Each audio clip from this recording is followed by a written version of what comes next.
we're just gonna go live as people flow in, but yeah. Beautiful. Hello. To Corona Conversations. It's number 8. We've got a 619 number. Is that a Tara? Is it a Tara or is it someone else? Who is it? I'm excited. It's me. Yay! That's so... Hello. Oh my gosh, I'm so glad you're here. Holy wow. I'm glad to be here. Who else is here? Is it just us? Nope, we've got Max, Brother Max Wilson and Brother Michael Murphy, and now Sister Lexi. Awesome. Lexi Buford. Yay. Hello. Hey, Hey, Lexi. Hello. How are y'all? So good. Muy bien. Yes, Michael, Lexi's another Arkansas beautiful family. When me and Nora picked Max up in Arkansas, we went and visited with Lexi and our other friend. Yes. That was so good. The I'm epic trying to adventures, figure out Arkansas. Yay, let's connect, Lexi. I know. Okay, I was gonna not have my face on here because I never have, but I mean, I guess I love y'all and I know you, so I'll put my face on here. We are streaming on Facebook Live. Mhm. Awesome. Yeah. I'm excited to join the conversation and not just kind of be a bystander. Yeah, totally. I'm so Yes. good. I'm so great to hear. Lexi, are you Lexis Beaufort? Yes. Buford. Yes, a lot of people like to say both because it's French, but it's like beautiful, but Ford. Moving forward. Exactly. Mm-hmm. Max, a friend of mine from Kundalini, Brother Ram Das is here now, so he's on the live stream. So I'm like, ooh, all the energies are just intersecting. Cool, sweet. I guess I'll go ahead and I'm sure more people will be streaming in, and we'll keep setting the context, letting it be a clear conversation, but I'll sort of create, like, open the container, sort of set the context, which is that I'm sure most of you all have at least been present at one degree or another, whether actively engaged, whether following, like watching live streams, open the container. Where I'm getting Tara, I'm gonna mute you. There's some feedback coming in from yours. Do you know how to unmute yourself when you need to talk? Yes. Cool, you just star 6. Wait, actually, for the conversation, no. Okay, so on your phone, you can just hit star 6 to mute yourself and star 6 to unmute yourself. Okay. Should I mute myself? Yeah, go ahead. Make sure it works. I'm just getting feedback from your phone. Perfect. Cool. So we'll set some context, which is everyone here has been aware at some level or another, however actively engaged, that we've been having these Corona conversations. And thus far, we've been in the exploratory phase. We've been exploring what this container is, what these conversations are, who we are as we're coming together, how we connect, how we communicate. And we've been continuing to be in the exploration of how to effectively come together. And what I'm seeing now is what this has really been doing is setting the stage to, as we come together in this, now that we're able to more efficiently come together, is what are we coming together for? And so this is where I'm now, like, bridging in a lot of things we've touched on in these conversations, as well as in other parallel conversations that myself and others have been having as these have all been going, of being in this conversation of how do we use this coming together energy? How do we be present here to support the birthing of a new paradigm? How do we bring about a new paradigm through our words here, through our conversation, and through our actions moving from these spaces? And so there's a lot of different metaphors that we're playing in here. For example, Charles Eisenstein wrote a beautiful essay called The Coronation, which really looks at this whole event that's happening with the coronavirus and how it's, yes, there's the pandemic, but there's also so much more collective awareness and things that are being birthed through this. And so we're really looking to explore that. And we're also tying in a metaphor, and I'm going to be referencing this a lot in these calls, of the from the tipping point, which is looking at this, the analogy of the coronavirus spreads, how a virus spreads, looking at also how ideas spread, looking at how the idea, even ideas around the coronavirus spread. We can look at how the idea of fear and control around the coronavirus and all of that, how that spread through the consciousness and conditioning, and how we can use that same understanding to bring about a new paradigm. How does a new paradigm, and this idea of a new paradigm, a new way of relating with one another and with all of life, how does this spread throughout the world? And how do we utilize what we have here, what our resources are, and how we're coming together to bring that about? And so that's sort of the base context for what we're looking, is exploring this idea of the coordination and how there's an event that's happening that's reawakening us to who we are and our capacity as human beings here on this earth. And so we're going to be looking at that, and also just looking at many different facets of what we are all creating individually and collectively, and how that which we are creating can support this emergent new paradigm. So that's a little bit of the context.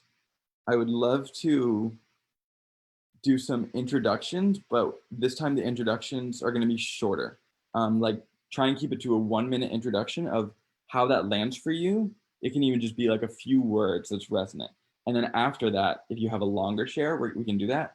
But we're just going to start by like, hey, I am AG, Aaron Gabriel, and I'm feeling excited about the possibility of moving into deeper discussions.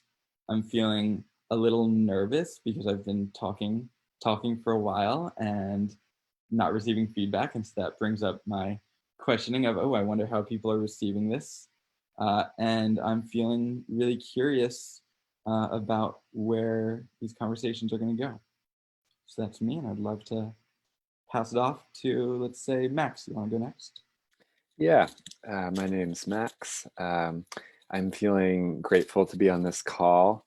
I've been thinking a lot recently about new paradigm cultivation, creation, inevitability, like ways that we can help usher a process of collective shifting into a more harmonious, beautiful way of life on the planet. And I think, as all of us are aware of on this call, this global situation is a wonderful opportunity to take a second look at things and maybe use some of the energy that's freed up in all the chaos to direct it in a beautiful way. So I'm excited to see where we can take this together.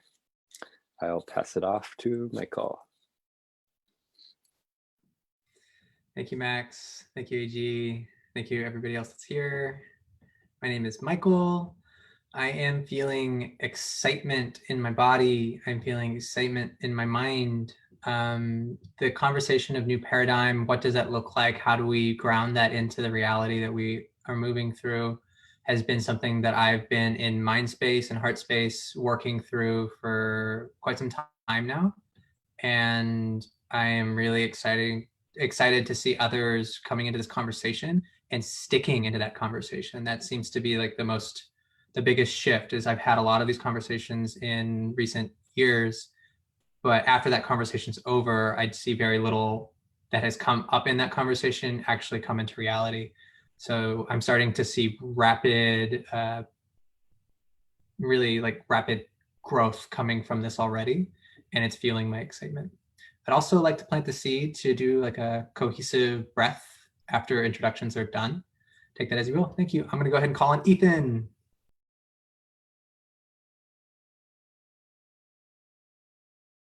Hello. Okay, so forgive me, but I missed the first, prompt or structure of the introductions. But from what I'm gathering, I think I've heard enough to put something together. Firstly, thank you for holding these, AG, and thank you everybody for contributing and, adding to the building energy that this is. So for me, this, I guess to start with our conversations, these conversations are so valuable for me because I think similarly to most everyone else here, we're I've been trying to figure out how to navigate a changing world and bring into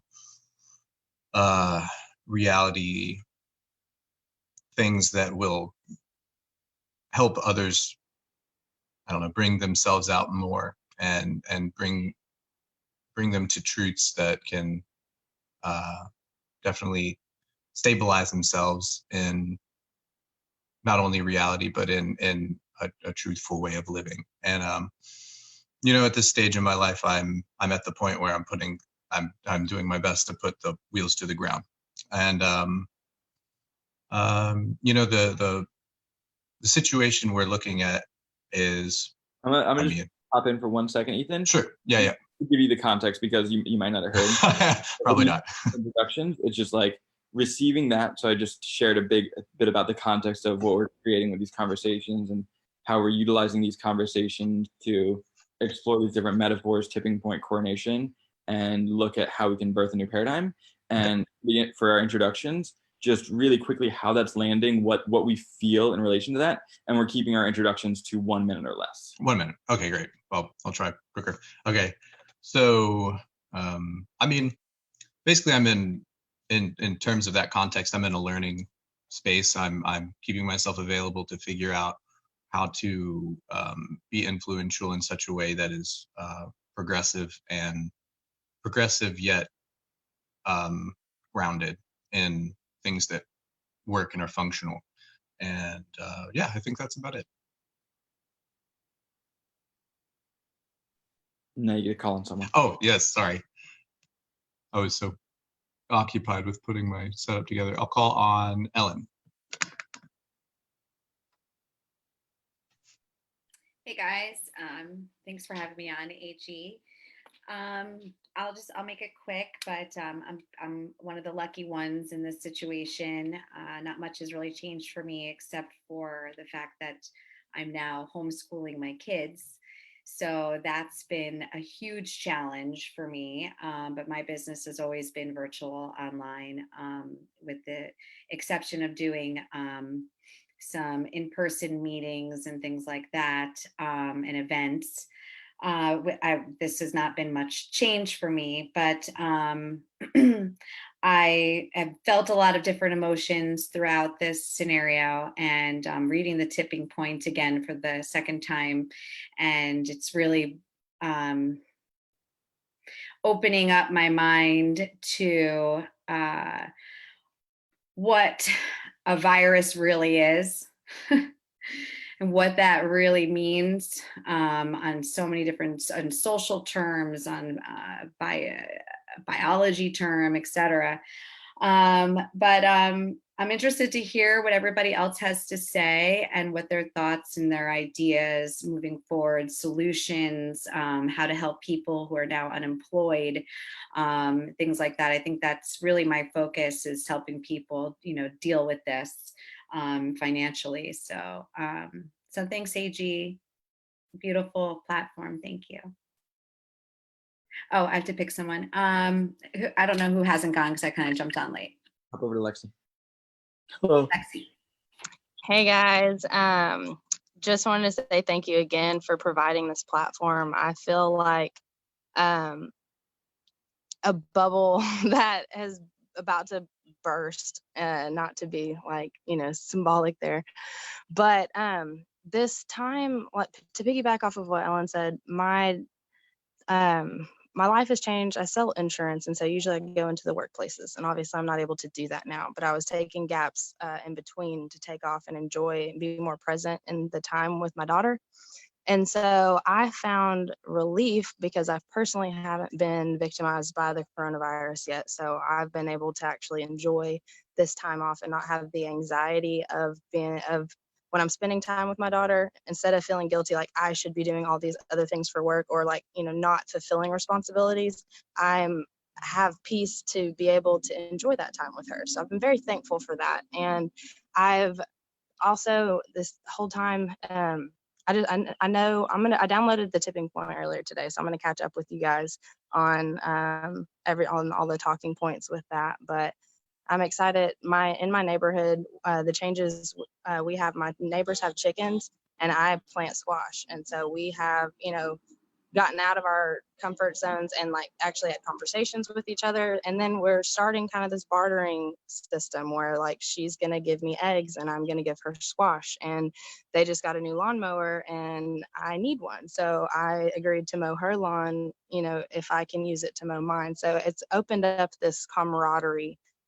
Starting small, we have to start small. And I know like we'll get to these points, but if we can start in our collective circle with our friends, our people, our family, and then it have a ripple effect from there, like I'm seeing that actually occur in my life instead of just like having these awesome thoughts. Because for a while I had awesome thoughts, but I wouldn't put action behind them. But the virus has really provided the time to do that.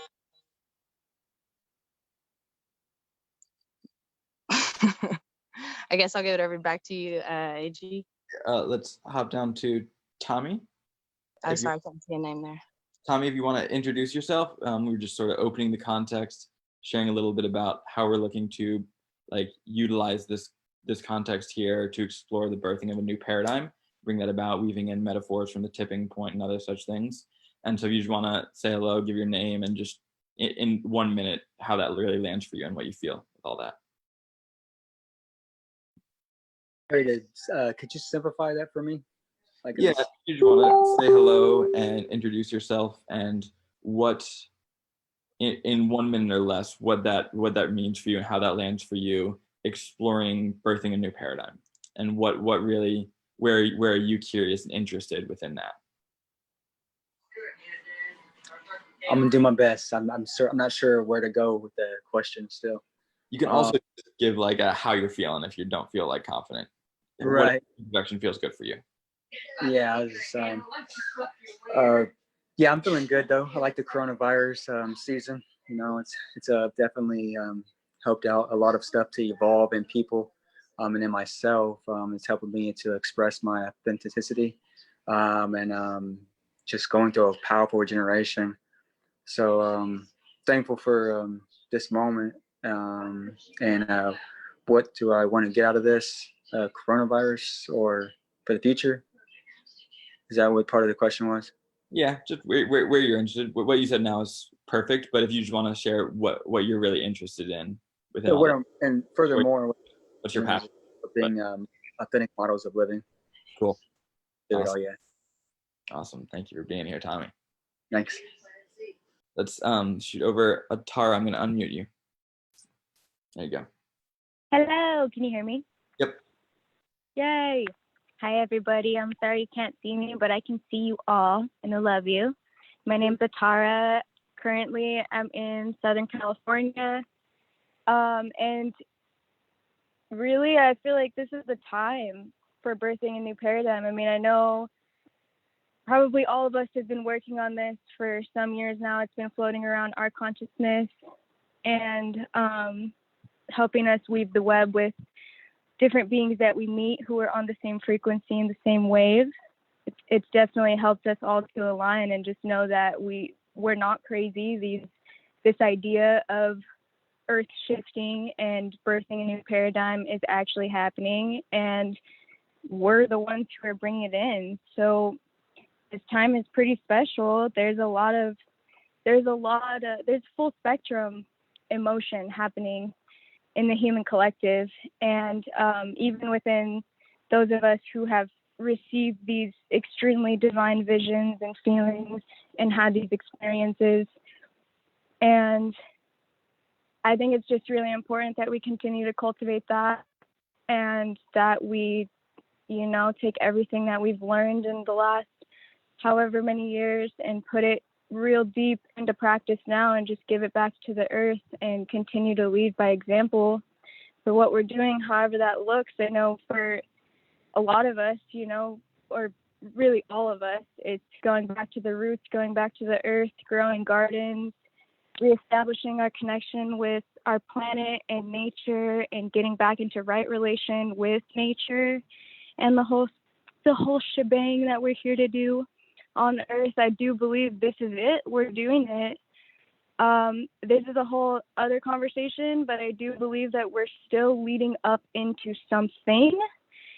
I don't believe that this is like a lot of us have had this really intense feeling and different visions on this huge event happening to really shake things up and shift. And I do believe this is part of it, but from what's been happening in the last couple weeks, following the couple weeks that this was initiated, it doesn't really feel exactly how I would think it would based on the visions and everything else that has come through in the last few years. But I do believe that we were given sort of like a grace period, so to speak. And we're going in for the next year, at least, going in real hard and putting everything that we've learned, everything that we've seen, everything that we've known in the last few years into practice, full force right now. And even if we're not completely doing that, even if we're still gathering visions of what to do, we're still like maybe getting seeds or tilling the land or doing whatever. These can also be metaphors.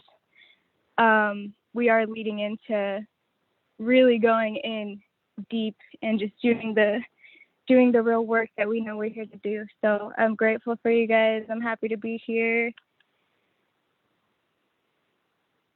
Thank you. Thank you, Tara. So glad you're here. Amazing. Cool. Well, thank you all so much for sharing, for coming in, being present, sharing your hearts. I'm really grateful for each and every person, each and every voice that's come together here. So I would love to pass it off to Brother Michael, if you'd like to move us into just a quick attunement integration to prepare us for the rest of the conversation. Unless I'm gonna, Cecily, would you like to introduce yourself? Yes. I'm not sure if her mic is working yet, which is why she was back and forth, but she hadn't had a mic turned on yet. So. Freezing. All right, I'm gonna go ahead and tune in then. Yeah, go ahead and tune us all in. All right, so I'm gonna start with just deep breathing in through the nose, and we're gonna breathe out through the mouth. I empower you to make some sound and maybe release anything that's coming up for you. Breathing in through the nose. Out through the mouth. Do 2 more, in through the nose. Out through the mouth. Last one, in through the nose. And sing out in whatever sound wants to come through.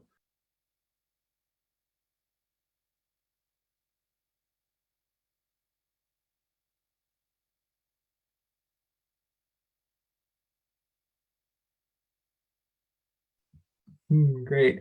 I want to do 2 more of these breath rounds. So we're going to breathe in.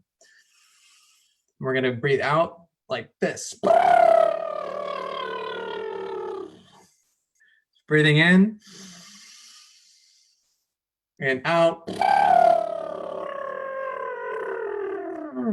And one more, breathing in.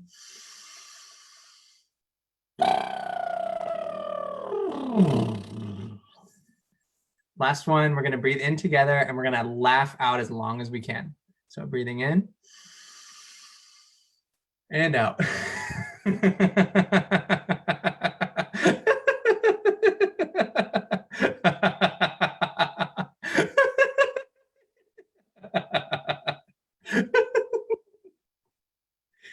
Oh, and just sit quietly for like 20 seconds, breathing slowly. Feeling your belly expand, your chest expand. Breathing all the way up into the crown.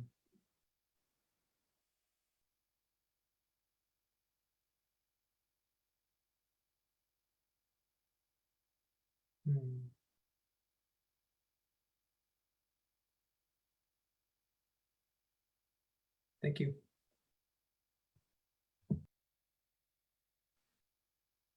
Amazing. Thank you so much, Michael. Again, thank you all for being here, for tuning in, for being present. Cecily, to respond to your Facebook thing, no, we cannot hear you here. It doesn't seem like your mic's turned on. Whenever it's turned on, we'd love to hear from you. Your picture seems frozen too. hope that that can work out soon, and we'll love to have you here. So again, everyone, thank you so much for being here. Thank you for tuning in. Thank you for breathing. Thank you for laughing. Thank you for living. So we're gonna shift into and move into, the next part of our conversation. I'm so glad that we've all been able to bring ourselves present into the space. And so now we're gonna move into sort of a deeper discussion. And so right now I'd like to just ask a question and invite any responses, which is, and let's keep it simple. Let's not go in long like tirades on this. Let's just like keep it simple and allow for a few answers to this.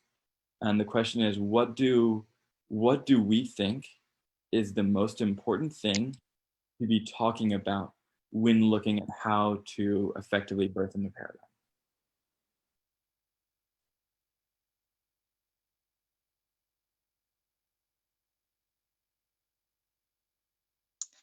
I think that that's exactly what I've been stuck on. I have all this revelation like within me, but I haven't come up with the how to or the what exactly on how to like express it, identify and express it. And so that's why I'm coming here to kind of figure out, because I've found that as I talk through things that I don't know, then I kind of come up with the answer as we talk about it, kind of how we're doing with this. So that's my input. Thank you. Mine is the two concepts of stillness and rest. I believe those are two big things that we need to master in order to birth a new paradigm. Some ideas coming up for me. The first and most prominent one is I don't know.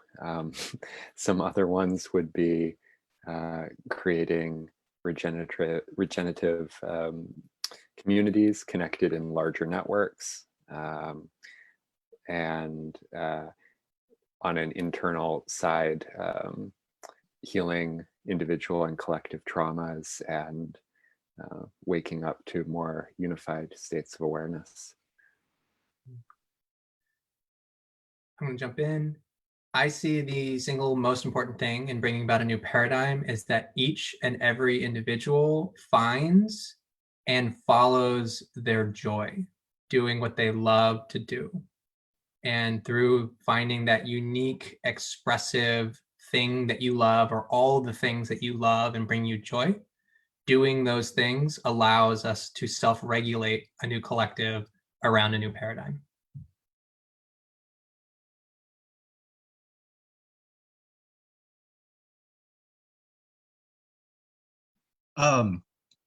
So in the biggest thing that I'm considering, and this comes from a very personal space, but also I think it's very relevant, and I think something that undergirds all the things that have been mentioned so far is conscientiousness and responsibility, and letting that provide like a present urgency in how we approach ourselves and others.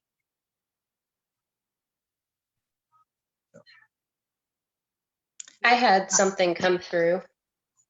Mhm. Oh, I can hear, and you guys can hear me now. So this is Cecily.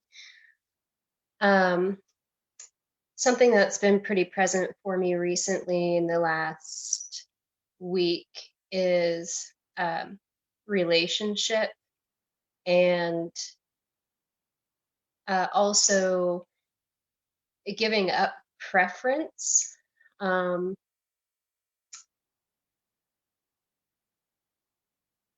how important it is to be a bridge between not only ourselves, but people and communities that maybe typically wouldn't normally work together, or where there's been, I think conflict resolution is sort of where I'm heading with this.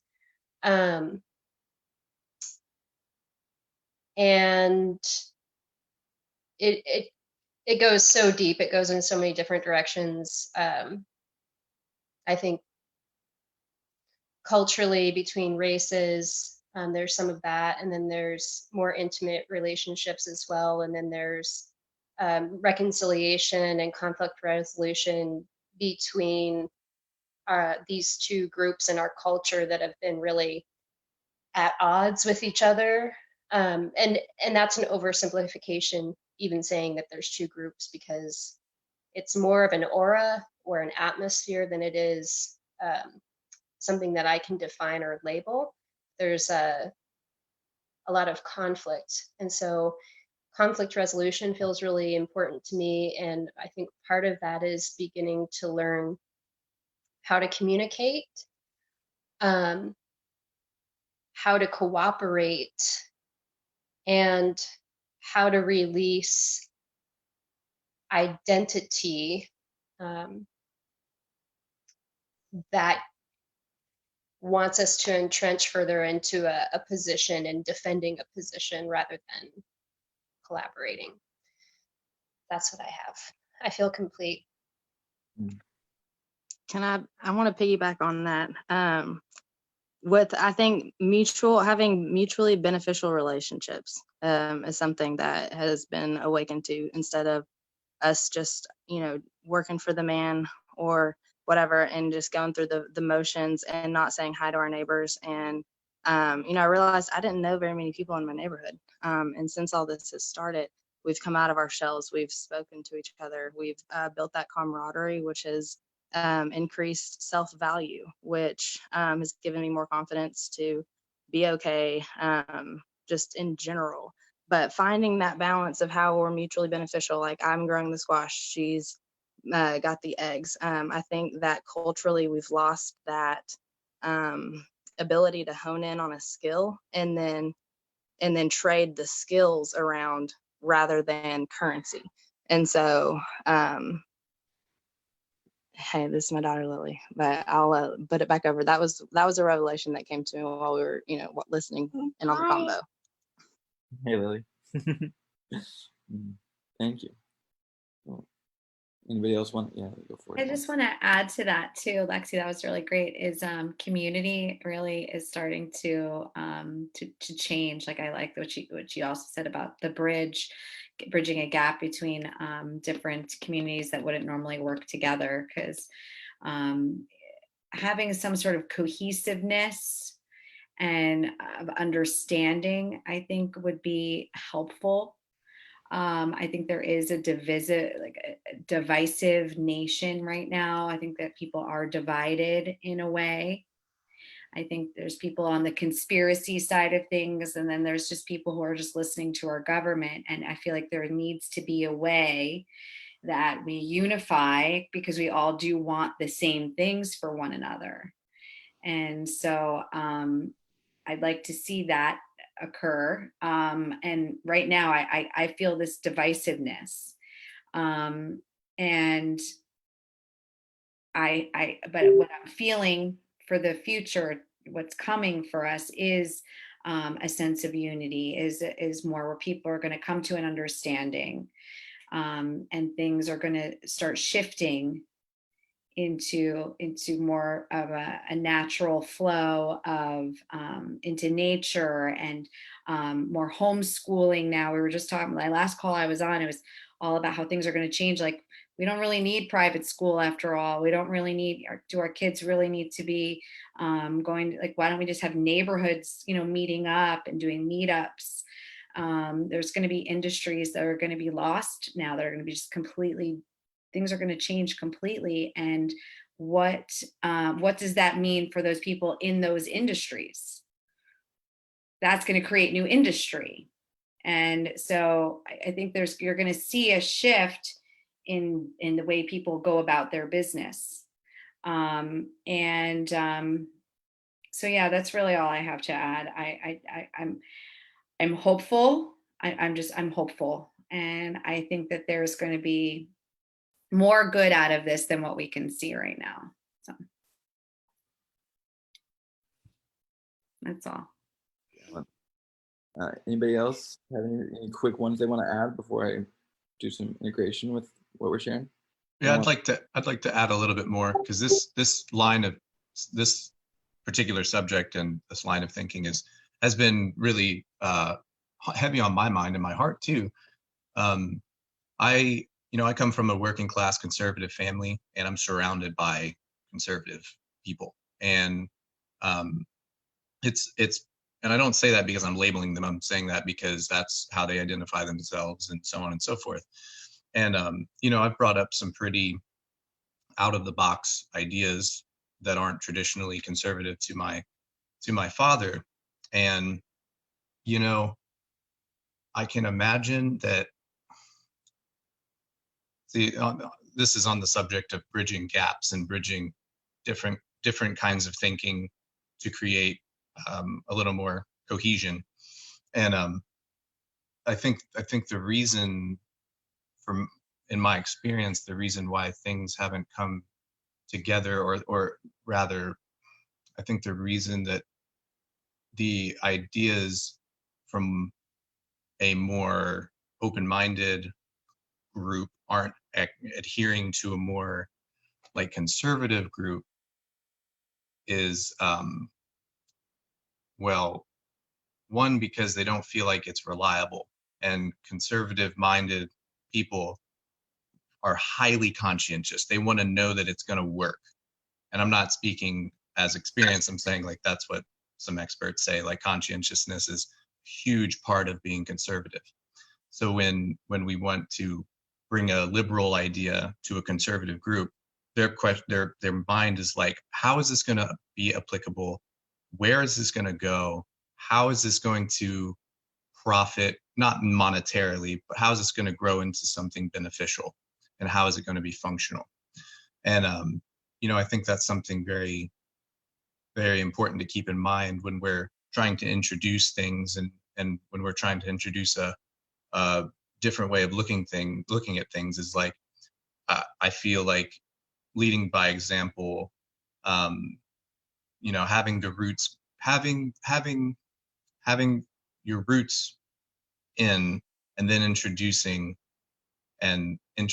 the fruits of the labor are what I feel like are going to bring in people who are skeptical of new ideas. So I that's my had input. something. Hi, Ethan. Hey, I had something to say to that too, and it just taking things a little bit deeper from what I was initially saying, because you mentioned a couple of things. So something that changed for me with this, and I've mentioned it on some calls, but I ended up a few weeks ago deciding that our family home would be the best place for me to be during these changes for a while. And so I am back in a family home where there's some differences in generational thinking. So that's really what was prompting this for me, because I'm now seeing, you know, this really beautiful resource that I have and can share, and wanting to be able to steward it, but then also understanding the many minds that are involved. And that goes with living in our society as well. And so communication is really about understanding where the other people are, where whomever we're speaking to is coming from, and honoring those differences. And that's something that culturally I think we've really gotten away from. And I think that it's something that we need, for those of us that have that skill, in being able to be peacemakers and help in resolving conflict, to up our game and become even more aware of what it is we are hoping to create with folks, as you mentioned, Ethan, that are, whose minds actually work differently than ours, and that it goes so much more broad than even the dualistic thinking of conservative and liberal. It just goes to right down to the individual level of realizing we don't all operate, our brains don't all work the same way. And so a lot of times when we come up against something we don't know, we feel that angst and anxiety and maybe even frustration because there's a limitation in being able to understand. And that feels threatening, I think, for many people, to include myself. And I feel I'm speaking from my own personal experience at this time, but it's probably relatable. And so, that's what I'm noticing. And then beyond that, once you have cohesion and compassion and the ability to maneuver within these relationships, then how do those relationships get directed to the highest good of all, where there's collaboration within them and a feeling of community? I came out of a neighborhood and haven't really been back into town since this all shifted. And so it's making me feel good to hear about what's happening, I guess, in more populated areas, with neighborhoods coming together. And in fact, there's an aspect of that I miss, I think, being in closer proximity to many other people. Anyway, that I'm getting a little bit off in the woods, and I will close my thoughts for now, but that's what I had to say about that. I feel complete. Thank you all for listening. AG, could you answer the question you posed for yourself? What you consider to be the and what was the question exactly? What you consider to be the most important conversations to be having regarding transitioning to a new paradigm? I suppose that depends on what new paradigm we're wanting to create, but yeah. A few big topics, big areas that are present across. I'm seeing like that a lot of people are feeling it's important to work with our practice, our meditation, stillness, rest. I'm hearing the call for importance on that. I'm hearing the call for emphasis of unique expression and how we bring ourselves into the world, and do what we love and encourage others to do what we love. I'm really hearing and feeling that conversation about looking at how we're relating with one another. I feel like that's been a huge part of what we've done so far in Corona Conversations, looking at how we're relating together.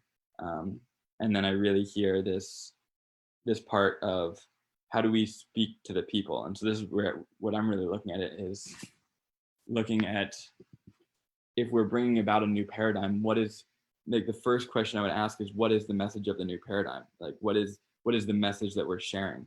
Like we want to look at how that's going to spread, but first, what is the message that's going to be able to reach people?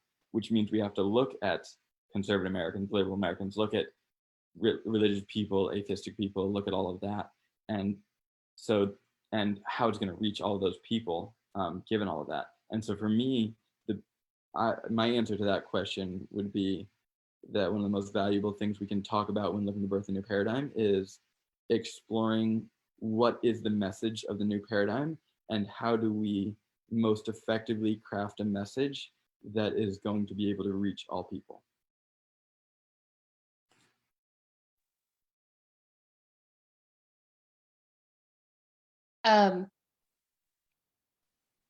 I don't want to monopolize this conversation by any means, but I feel like I have something of value to add, only because prior to this pandemic hitting, Michael had invited me to teach a workshop, and I was starting to move into this work already before all of this happened, and then it happened. So these are things that I've already been cultivating, and I have a degree in this. I have a background. My degree is in communication and leadership studies, which is basically just studying culture. One of the things I think that's really helpful, and I'll say this many times, but once we get to the point where culture becomes big and it's more than like 300 or 500 people in a group, it becomes quite unruly, because then our belonging to that culture is really not about our individuality or our unique gifts or anything. It's about our adherence to the identity that that culture subscribes to. And so in these major labels like conservative and liberal and all of that, that's exactly what tends to happen, is that then there's these ideas and identities that people are associating with and feeling like they have to defend, and they're entrenched in that. So for me, when we start to position the conversation, I like to look at it from the approach of culture, creation, and what are the values of the culture that we want to create or the paradigm that we want to shift, which AG, you posed that already. And then I like to find the commonality in those main structures of groups, because when we start to talk about culture, the word culture doesn't have this hit to it like, oh, conservative, liberal, whatever it is, Buddhist, Islam, like religious, spiritual, all of these words that people are assigned themselves to.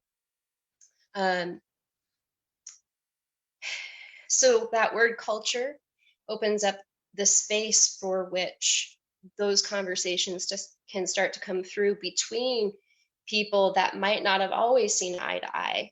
And you can find shared values in that, And so I think when we start to talk about reaching people, we have to involve them and involve them in the work of that creation. And that's why I feel that's I guess some of the biggest,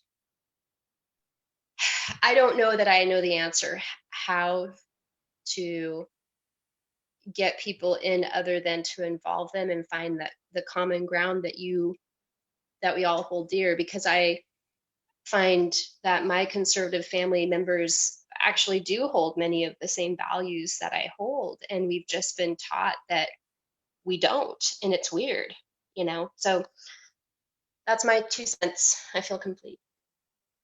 Lexi.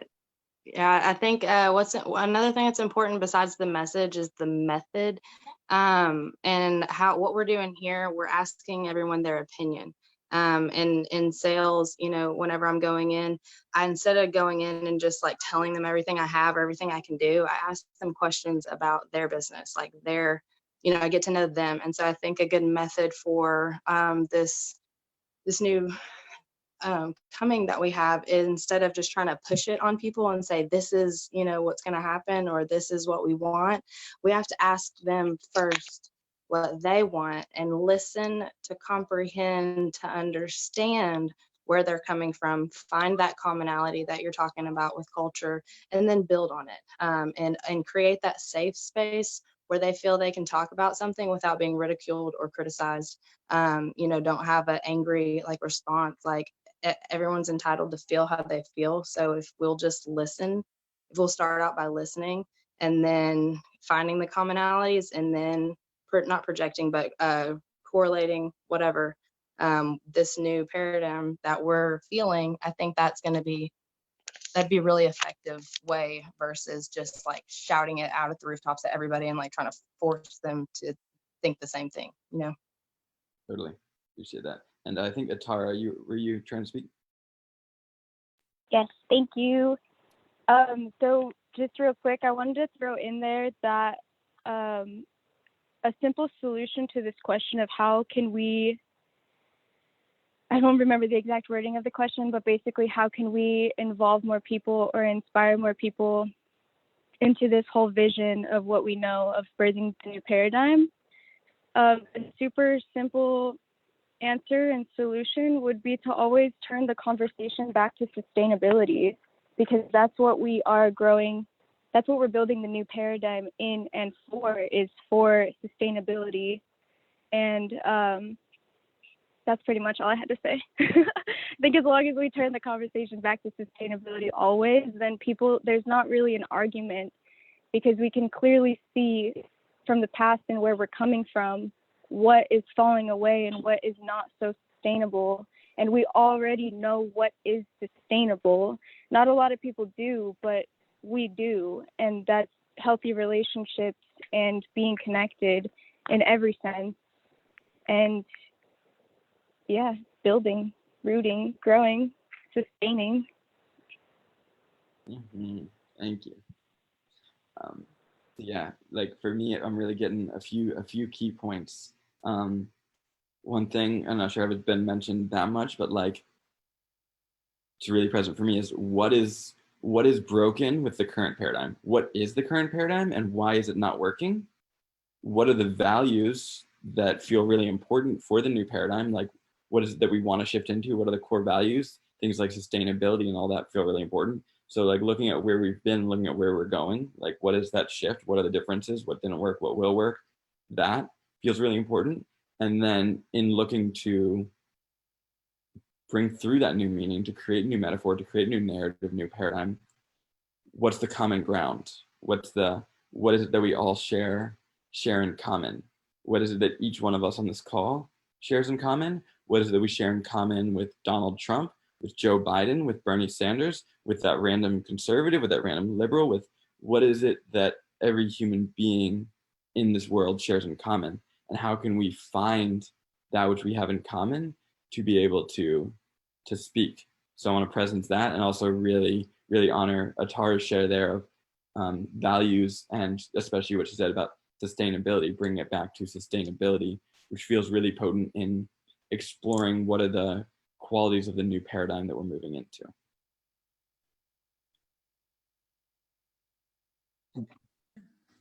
I'd like to share. Hello. Mandy, you're up. Where we're at, I feel is just a very dualistic nature and this vicious cycle of just just fighting, going back and forth and not really like accomplishing anything. And we have like these topics that we talk about, and then we pick sides, and then we argue about the sides. And so like it's the same thing all the time. And what we want is we want change. We want freedom. We want to be able to provide for our families and not get shut down because of virus.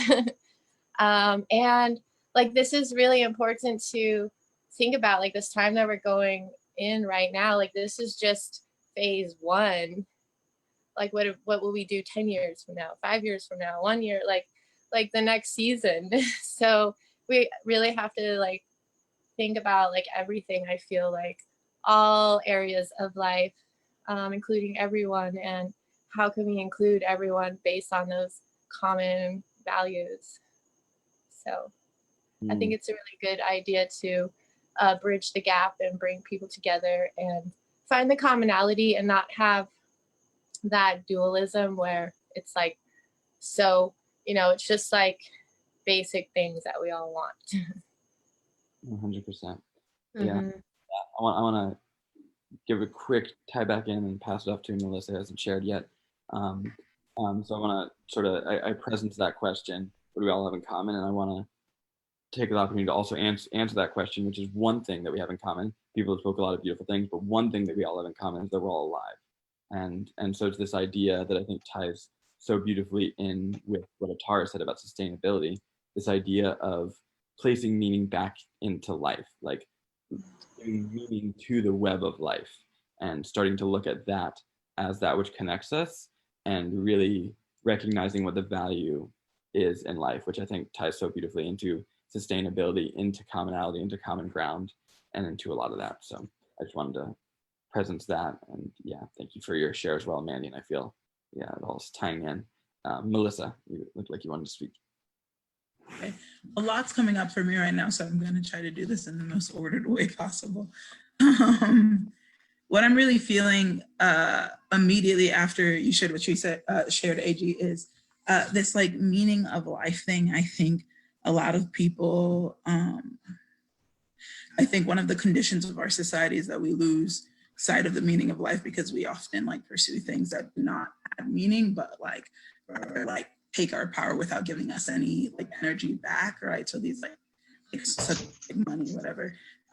But what I'm hearing, like as far as like what do we all have in common, really like the aspect of like we are alive, and what is it that live things do? Live things seek to live, right?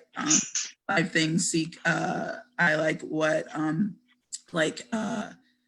Mandy said about, safety for your family, right? So like that you are secure, that you are safe. But I think we can do, I have like all of these ideas of like what people seek and like the common like ground for everyone. And regardless of what I believe, I know that everyone personally knows what they desire.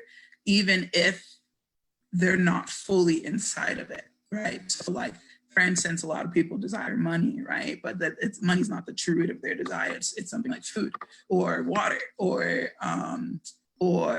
even acknowledgement, right? So like when people desire fame, they just want to be acknowledged. They want to feel like they belong. They want to feel significant, like they have something. And so I think a lot of these things people feel they have to go out and seek rather than recognize it within themselves, right? Like a lot of people feel vacant because they are not at home in themselves. So in that way, I do believe that I really liked what, I forgot who said it. It might've been Lexi, I'm not sure. But I do really like this idea of like seeking first before, because I'm someone who's like I'm a very like penetrating, intense person, and I always want to give answers and I always want to, do this thing. But what I realize is the strongest way to give someone their power back is to allow them to discover it through questioning and through just being present and silent and like hearing and listening. And I think so like allowing someone the space, something I seek to be is like a huge, like inside of me, I seek to be like a universe so that people can unfold all that they're ready to unfold. And so, but like, and knowing the questions and like without expectation of an answer of like, what is it that you desire? What even makes you happy, right? And some people will give you these like level answers of like, having a house will make me happy, or having a car or getting that job or whatever. And then I like, why is one of my favorite questions. And so like, just like, I think putting ourselves out there, like for conversation after knowing that we ourselves are grounded in this paradigm, right? Because I think definitely this paradigm is something that a lot of people are sensing. And before this conversation and like being in this space, but also like just in general, I don't have these conversations a lot with people who like are exactly feeling what I'm feeling. I can talk about it a lot with people and they'll be like, oh, that's nice. Or like, you know what I mean? But I don't have these conversations a lot where people are like, oh no, we're feeling it. Like we know, like, but I think being grounded in it is super important because then that's how the exposure to the paradigm happens, right? Like, so no matter what the conversation is, I can be raunchy and rude as fuck, or I can be like super like, oh, like, like wavy and nice or whatever, but like whatever it is, I recognize that it always goes back to the paradigm. It always goes back to this, to the idea of openness, of oneness, of sustainability, of, so I'm a teacher, right? And I teach in an urban school, 5th grade, and my students love to hit, they love to like, they'll call it like clap back. They love to like argue and things like this. And the conversation I always have with my students is a twofold one, where I'm asking what they did and they're telling me someone else made them do something. And we always have a conversation about, if you're telling me someone made you do something, then you're saying they have control and power over you. But then the other thing is I ask them, if someone hits you, what is the thing that you want most? First, I say, what is the thing you want to do first? And it's always like, hit them back. But then I say, but what do you want to happen at the end of the day? What do you want? And everyone's like, to feel safe, to be like, my kids have told me like, feel safe, be happy again, feel peace, like things like that. And I was like, and will hitting them back get you back, right? So like, we talk through things like that, you know what I mean? Sorry. Yeah. I feel it happens often in these calls. We make a really beautiful point, but then we start rambling and focus on the really beautiful point. And so I just want to encourage all of us to be very, very direct and clear in what we're sharing so that it can really get across. But thank you for sharing. Ethan, I really yes, I'm very excited about, like, I feel so much energy about communicating right now, and it feels so good. And I've narrowed it down to 3 points, and I'm going to try to be succinct, and that's a struggle for me. So, first point, I've heard mention of dualism a lot, and how that is like a big source of our problems. And I know Mandy mentioned this, and I want to be contrary to that, because in the way I'm looking at the world right now is like, dualism provides a necessary tension in my eyes to how things unfold. So in terms of, you know, Melissa, what you're saying about the children, which is kind of cool, like you're mentioning that they like conflict, but they want peace. And from that tension, there's a dualism there. That tension, from that tension, it creates a sort of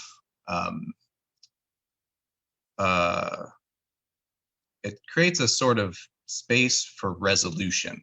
So if someone wants security, but they're being being like conflictual, then I feel as though they're fighting for security, which is kind of like a contradiction, don't you think?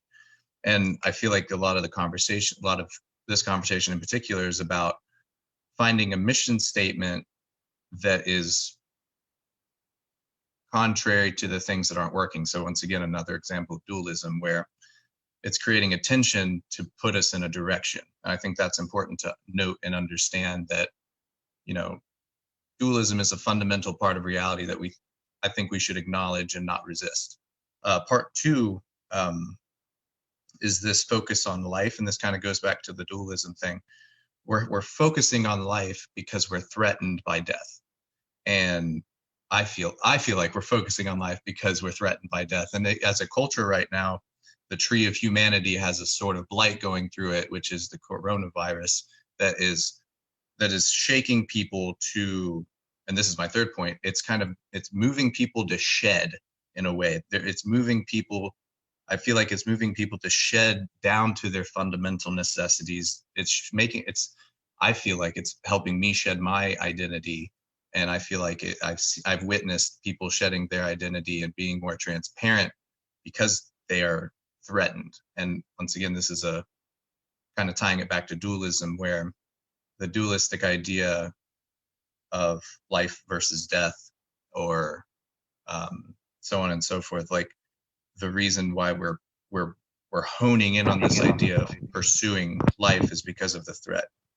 And this whole shedding idea is really poignant to me because we're talking about common values, and when a snake sheds, it's still a snake, but it's shedding the once useful thing down, and it's getting rid of it to rejuvenate. And I feel like that's important to understand right now, is like the idea of bringing in something new requires us to shed down to what works. And I think there is so much that works so well in the world right now, and that acknowledging it is going to be one of the beginning steps, if not the first step, into introducing a new paradigm. Because if we introduce something new and we're not aware of the way things are working well, I feel as though there won't be much success, because there will be a sort of disharmony because we're not looking at the things that are already in motion.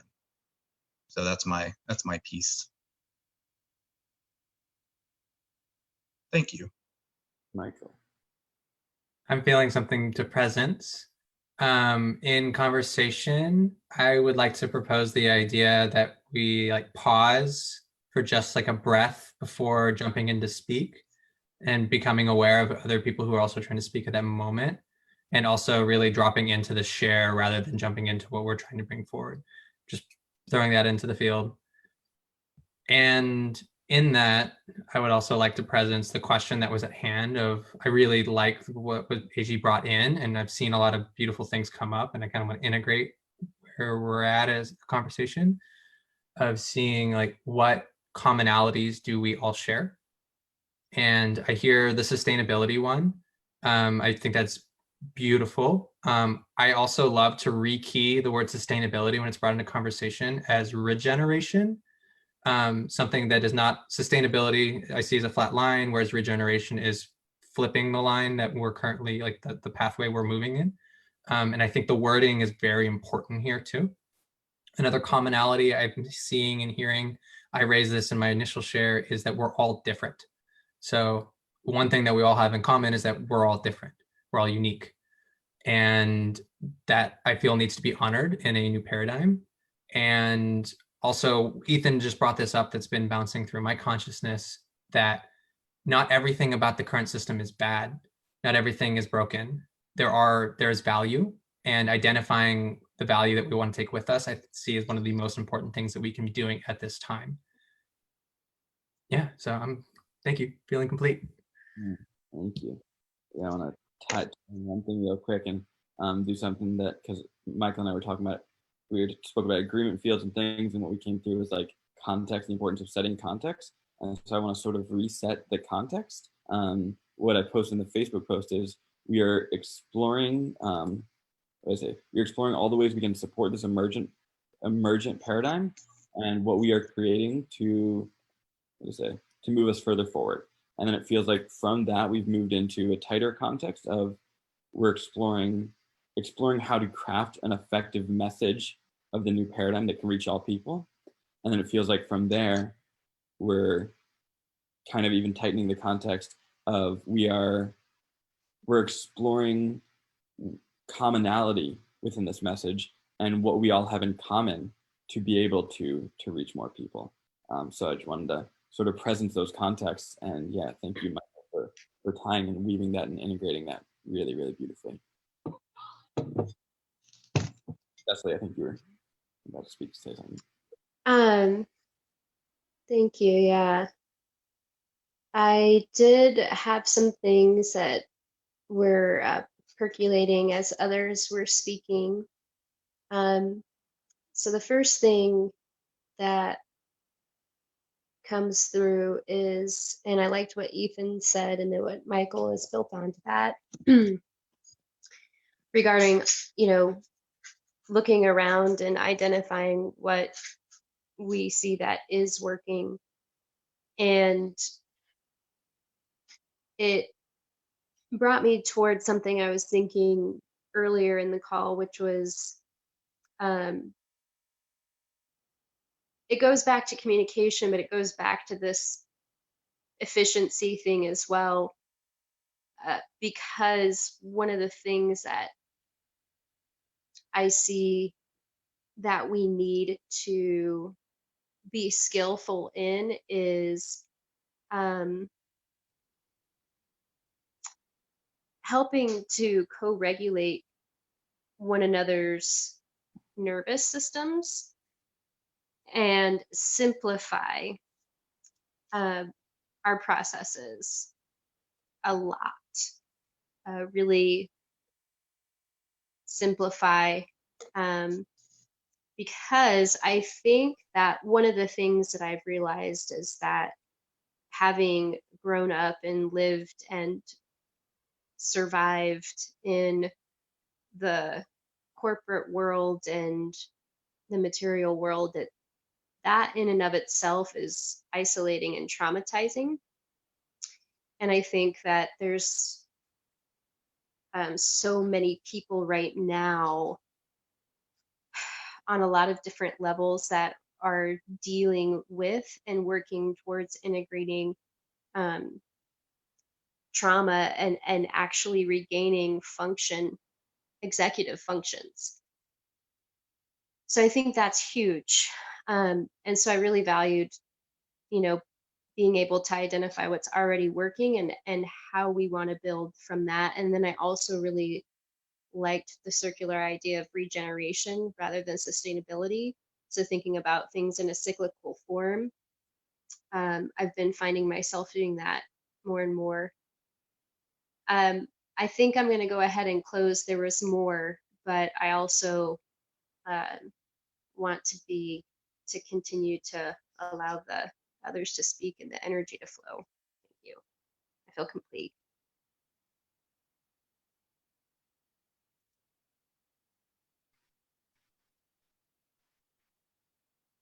One thing I'd like to presence that Mandy brought up in chat was we all want peace. I see that as being a commonality, and that threads into the healing kind of idea that I've seen a lot, is once one is fully healed, I see them only wanting peace. Yeah, I think peace is a very important part of the new paradigm, and that's been a message that's been going for a long time. Like since the 60s and 70s, and of course before that as well. it's been the thing, like world peace. Like let's create world peace. And what does that look like to create world peace? I think that was Ellen that said it in chat, but I think Manny definitely mentioned it as well. But yes.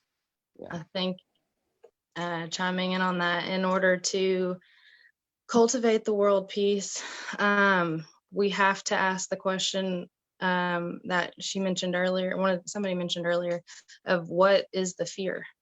Like, what is your fear? Like, you have this program, this concept of living in order to protect yourself from fears of something. And if we are able to identify what people are scared of, we can then figure out the concept of how to get them from that fear-based thinking to the opposite of that and cultivating that peace. And so in order to get the peace, we got to ask people what their fear is and find that bridge to within conversation in that open space to get them there. Yeah. And I would say that for a lot of the world, it's like what that is like the fear of death. Like that's been a key aspect of the old paradigm, is that there have been all these beliefs created to get around the fear of death. Like every religion is built around the idea that we don't actually die, and we just have to please God and all of that. And so it's putting the power outside of us and avoiding the fear of death. And so I think that fear of death is probably one that needs to be really confronted, like face on, if we're to create peace. I think it's going to require acknowledging the role that death has within the life cycle. Like we're not saying that a plant is wrong because it lives and then it dies. We acknowledge that that's how like the life cycle goes. And so I think some of these ideas are going to be really important in creating that new message and crafting that and communicating that and looking at that. Yeah, I hear that. And I think that's so good. Something that I've been toying around with is like the idea of peace comes with an inherent like responsibility in my mind. And in order to have peace, you have to be able to handle things in your life that threaten you. And I think that's been brought up for sure. And I think something precedes peace. And I think it might be courage, it might be responsibility, or the courage. And I think I'm trying to get to like that underlying thing, the thing that you need to do or need to have in order to get the reward of peace. I feel like peace is a reward. I feel like it's not something. And like I said, this is something I'm kind of working through, because like I feel like competence gives peace. I feel like the ability to give someone peace would mean that you are able to be relied upon in whatever way, whatever level, whether it be emotionally speaking or being able to follow through on a promise. I just wanted to presence that.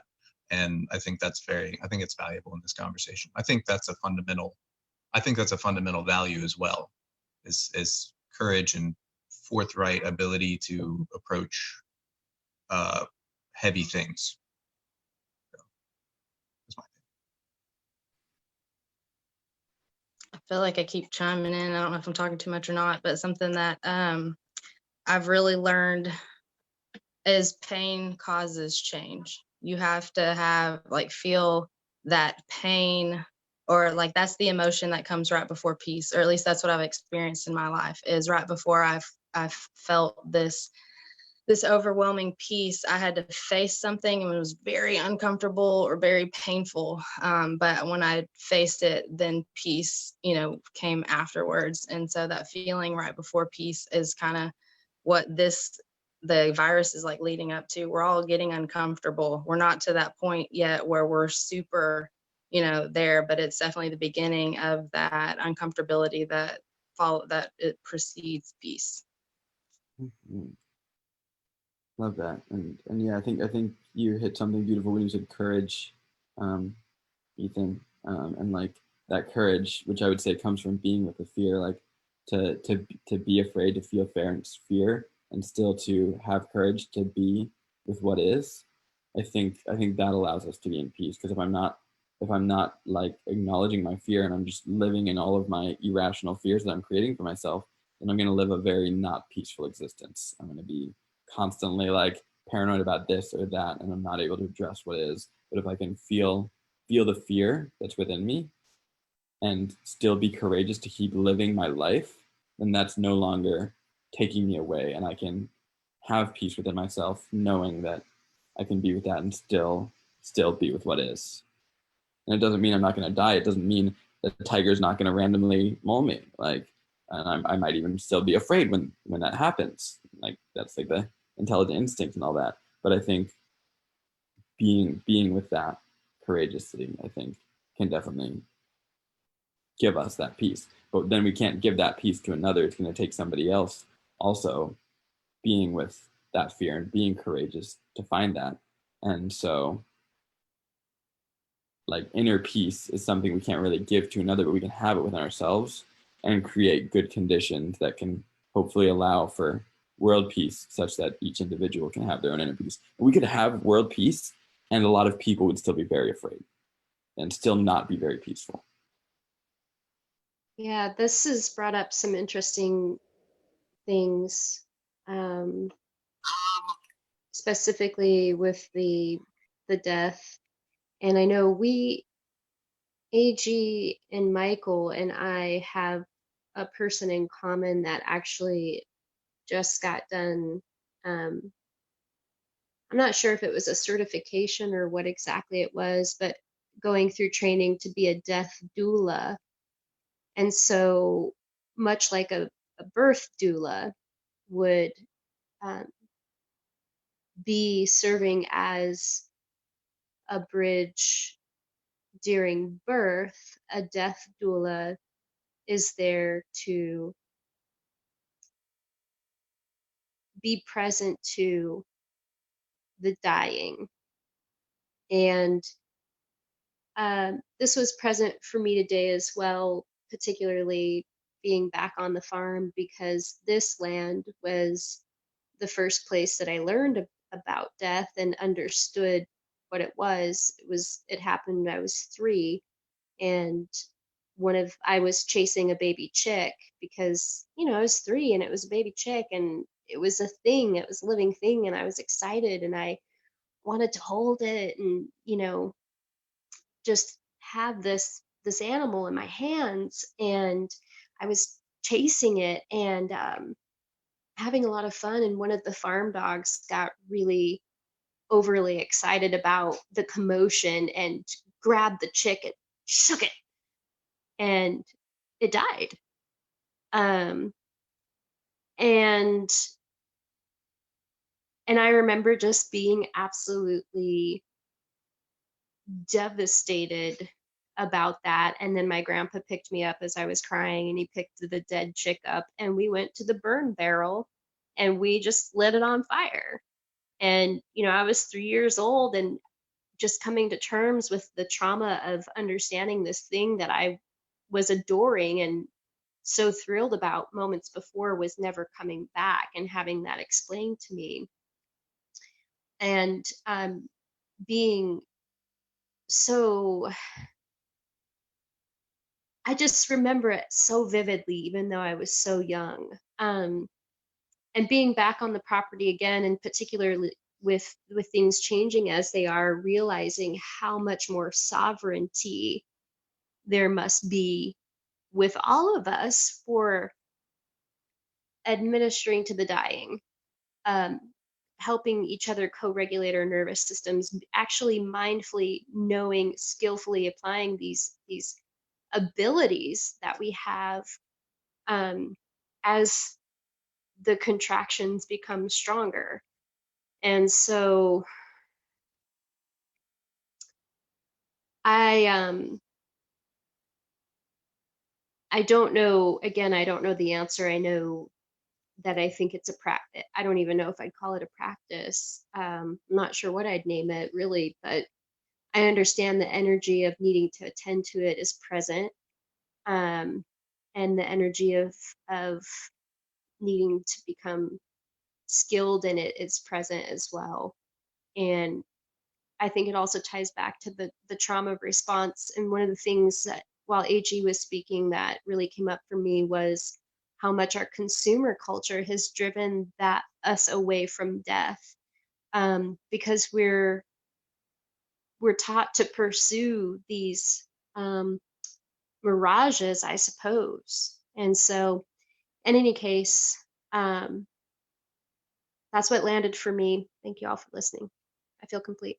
Could you help me or else understand sort of where that connecting into that context that we're in, where it's connecting into like the common ground and crafting a message that's reaching people? Yeah. Well, I think where it ties in is really recognizing that I think for me, what I feel is that, as you mentioned, AG, there's a lack of that, and presenting that into the context of what we're talking about and shifting it into the new paradigm is the need to become skillful in facing death and attending to it. I feel naturally we shy away from it because we are afraid, and that's something that I felt earlier today. So again, I'm not sure what the answer is because I don't know. I think if I were giving birth to a child, right, I wouldn't know how to explain how to do that while I was in labor. But it would happen. There would be some sort of process that took over. I think it's a willingness to maybe just to bring it up and to begin attending to it and to begin making it a part of life. And we don't have rituals around it. And so creating rituals around that, maybe actually even changing our perspective of death. I feel something that came through for me is that we often view death as losing, right? We lost, oh, we lost. Or that maybe it's something that happens to the unworthy, when we get killed or get sick or whatever. There's this almost like the shame around dying, maybe a shame around lacking strength or the body resigning and decaying and weakening. So shame would be a big thing too. So I hear what you're saying. I hear that the way we as a culture have been relating to death in a way that's not entirely healthy and tries to sort of ignore it and push it away. And I hear the importance of relating to death in a more holistic, actual way, really being present with this. And so I think that's all important, but I don't think that what you're proposing necessarily is the effective way. What I would propose is that if a new paradigm comes about that completely shifts the way we're looking at all of this, that puts death in a new context, then we would naturally begin to relate to death in a different way. People would create those kind of rituals and all of that in a totally way before, because now death is seen in a new context, which is what I was getting at, more of like, if this new context, if the new metaphor, if the new message that we're speaking is one of returning back to an understanding of life, one of returning back to putting meaning in the web of life that we are all a part of, and with that, understanding how death is an inherent part of these cycles of life. And so what I would propose is, like, if a message is something like that, then from that new message, we would begin relating to dying in a completely different way. Yeah, I can see it shifting naturally as well. But I think that acknowledging the maybe the emptiness that at least I feel having not the practice to it is something, or maybe the hesitation or the fear. You know, I think something you guys both are touching on is a fundamental part of being, I think, is like it's transformation. I think the context, perhaps, that if I could take that idea, and if perhaps a context of, perhaps the context we could put death into would be transformation, and therefore that specific thing, transformation, would then yield the things you guys are desiring. And I think that's fundamental to, I think that's a fundamental value that we don't acknowledge a lot. I think transformation is scary because it looks like death, and you know, talking about labels and identities, like we identify transformation as death sometimes, and by acknowledging the physical death, like Cecily is saying, by acknowledging that and creating meaning in that space, I think then it kind of trickles outward, or spreads out to more parts of our lives, where we can, when we're faced with suffering and pain, we can look at it and see it as a transformative process, and therefore gain courage from it. And you know, I think that's interesting, Cecily, because you bringing up death, and you had mentioned earlier in the conversation an emphasis on releasing identity, and what more what deeper identity, or what how would I say it, what most prized identity do we have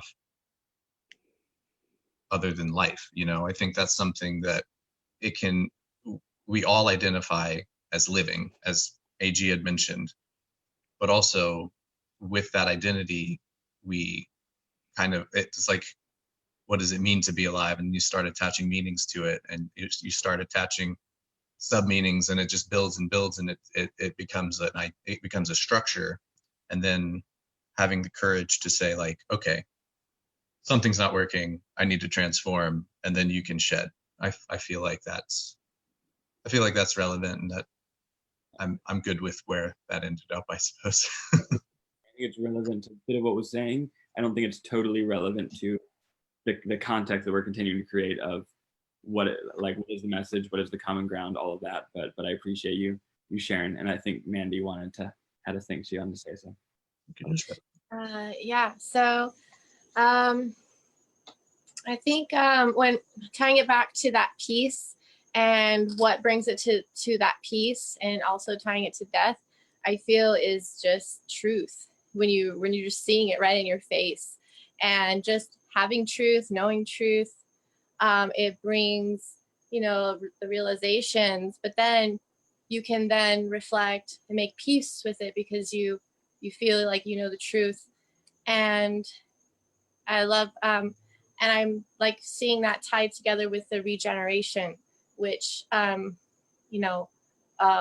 even just with the planets, like things are like dying, and we can do so much to help regenerate in so many areas. And I wanted to share, because I think AG mentioned to share, I guess, skills or things that you have that you can share to help with this message.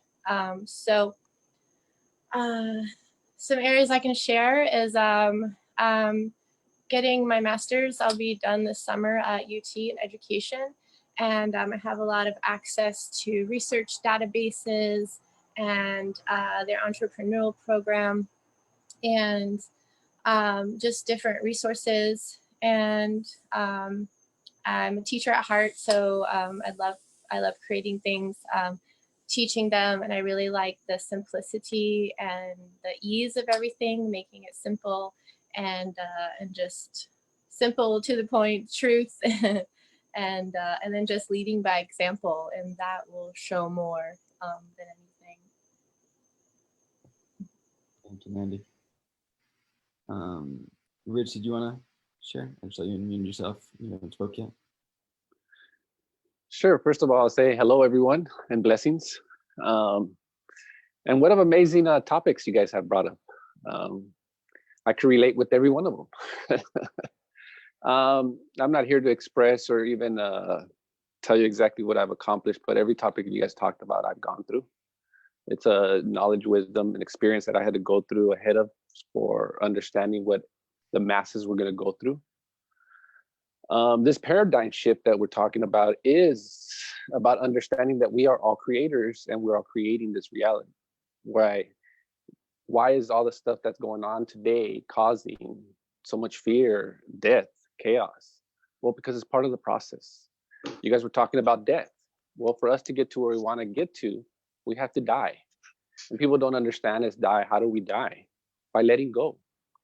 Death to something is letting go of an outcome, letting go of a situation. Just let it go. You know, if this coronavirus is what they say it is, then they would have shut everything down. I think there's so many layers, so many realities, so many timelines that every individual is creating through their own beliefs, through their own understandings, through their own fears. And if you're caught up in these realities, you tend to experience things. And one of the things that I was shown that everybody was going to go through was, first of all our chakras are being turned on automatically. What does that mean? Well, before, people used to think, dream things, and it would happen 5, 10, 20 years from now. I know this because I'm almost 50 years old. And I remember, well, I was shown all my life as a child.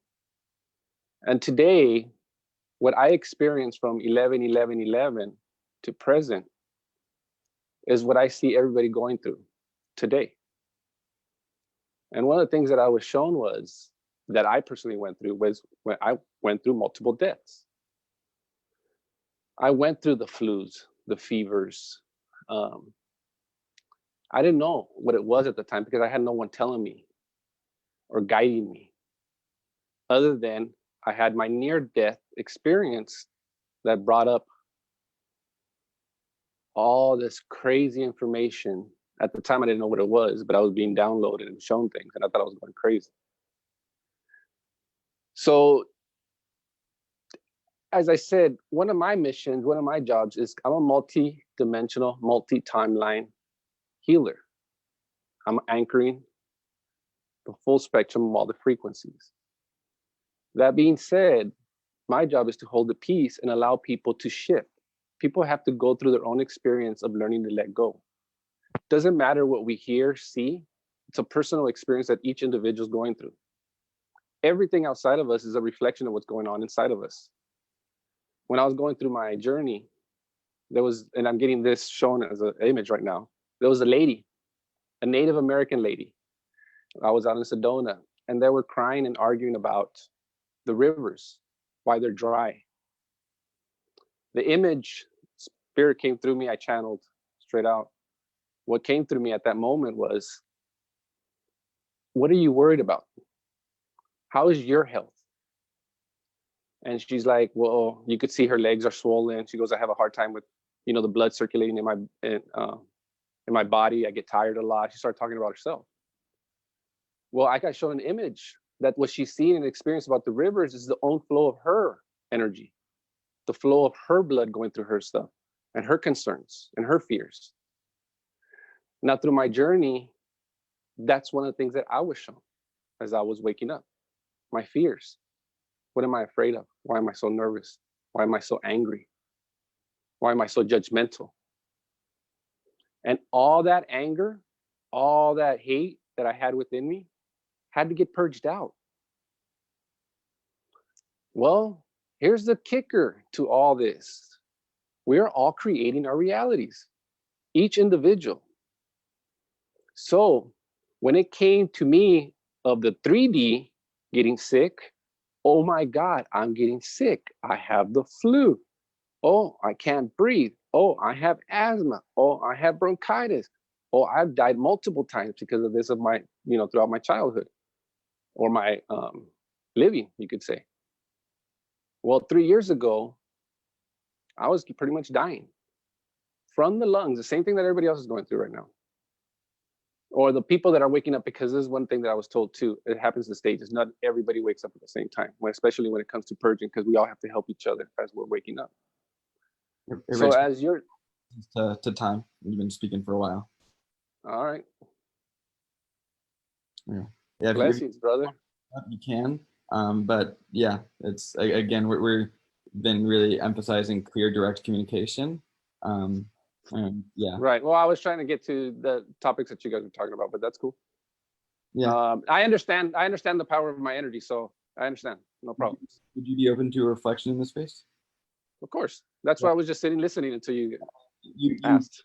opened this conversation with, I'm not here to share my accomplishments or all that, and then you kind of went on a tirade where you did that for like 5 minutes.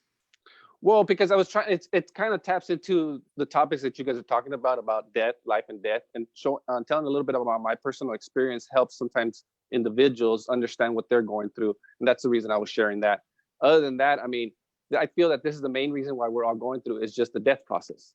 And as we learn to let go and accept whatever consequences that we're going to go through and just do whatever we need to do, eventually a lot of the stuff clears up and the peace comes in. That's where peace is. It's dealing with your fears, the fear of anything, no matter what it is. Yeah, but right now it feels like you're preaching to me. Like it feels like you're preaching. Okay. I'm sorry.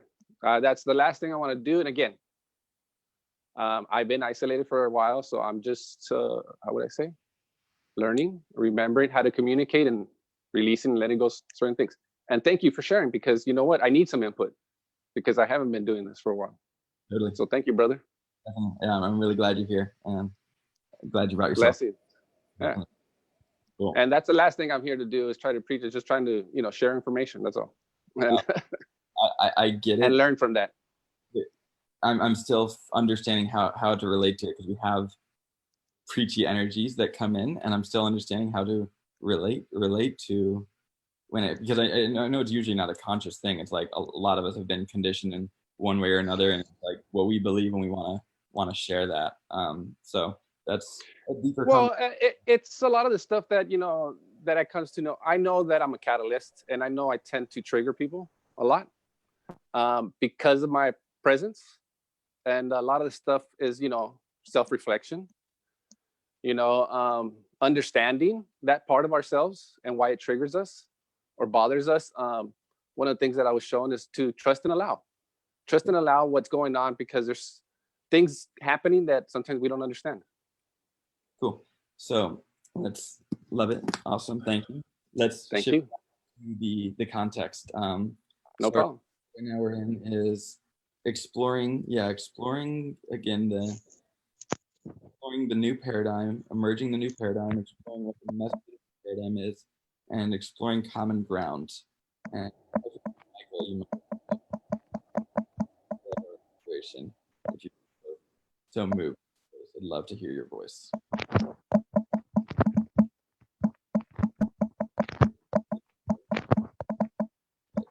Someone's making a lot of beeps and it's interfering with everything. Cool. So what do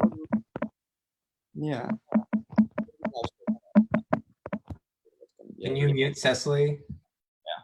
Cool. So we're looking at the context of emerging a new paradigm. What is the message of the new paradigm? What is the common ground? We've talked about life and about placing death back into our perspective of life, not making life and death as two separate things, but looking at the whole of life and finding how death is included in that. So we've seen that as being a really core integral piece. There was a mention of truth. I think that's an important one, but I think it requires a deeper discussion of what is truth. But I really do appreciate valuing truth in the new paradigm. I think that's valuable. So yeah, I want to include that. But the life and death one feels to me like the most potent one. So again, I just want to keep bringing it back in there. And if from that space, and that doesn't mean you have to move within what I'm saying, you can move in something else, but I want to keep the conversation moving from a nice centered space here.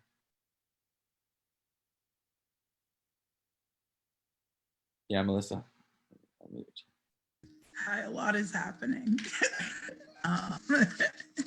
I did want to say something that I did get out of what a lot of people were saying, and then it was actually mentioned by Rich, but someone was talking about how pain changes, and we're talking about regeneration. We're talking about like the shedding and all of these things like this. And I really liked what you mentioned, Michael, about how words are really important. I also believe in impeccability of speech, and to like when we're forming this message, right? Forming the words we would like to say that reaches on this like kind of universal level. I believe it is very important to recognize the minute. So is it pain that changes, or is it acceptance of the pain, right? Is it because I feel that when we say things like pain changes things, then we can go off into different other different thought categories of like being desensitized to others' pains, to other people's pain, or even just finding justification for it for the sake of change, right? Or we can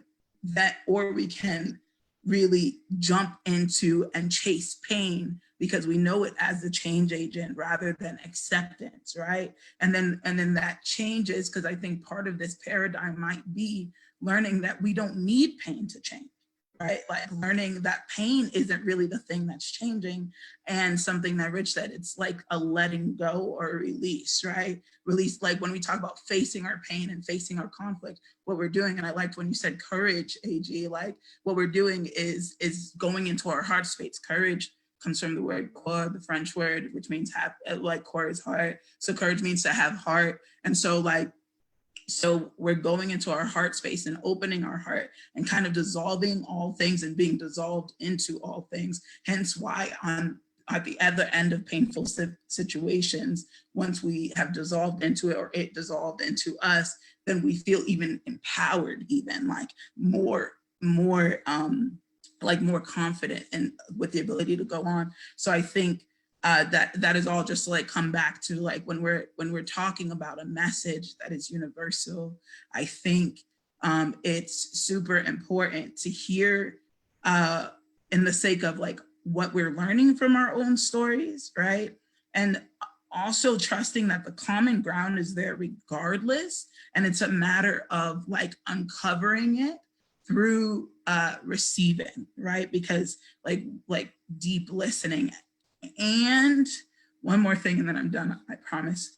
And I just would like to also reflect on the preachy situation, because I recognize that so much in me.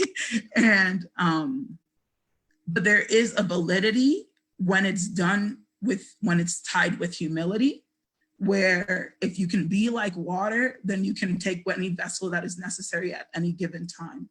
And so there are situations when the preaching works because someone doesn't have the power within themselves to bring up the word. So you allow the word to be brought up in you. And yes, there are many stories that many of us have that have brought these lessons that we can use as examples. But I think I hear you, AG, where like, when it's all being shot at you like a waterfall instead of a steady stream, or like a storm instead of like a spring rain, then it's more destructive than constructive. And that's all I wanted to say. I really appreciate that reflection. Yeah. I notice sometimes I have internal judgment. Thank you.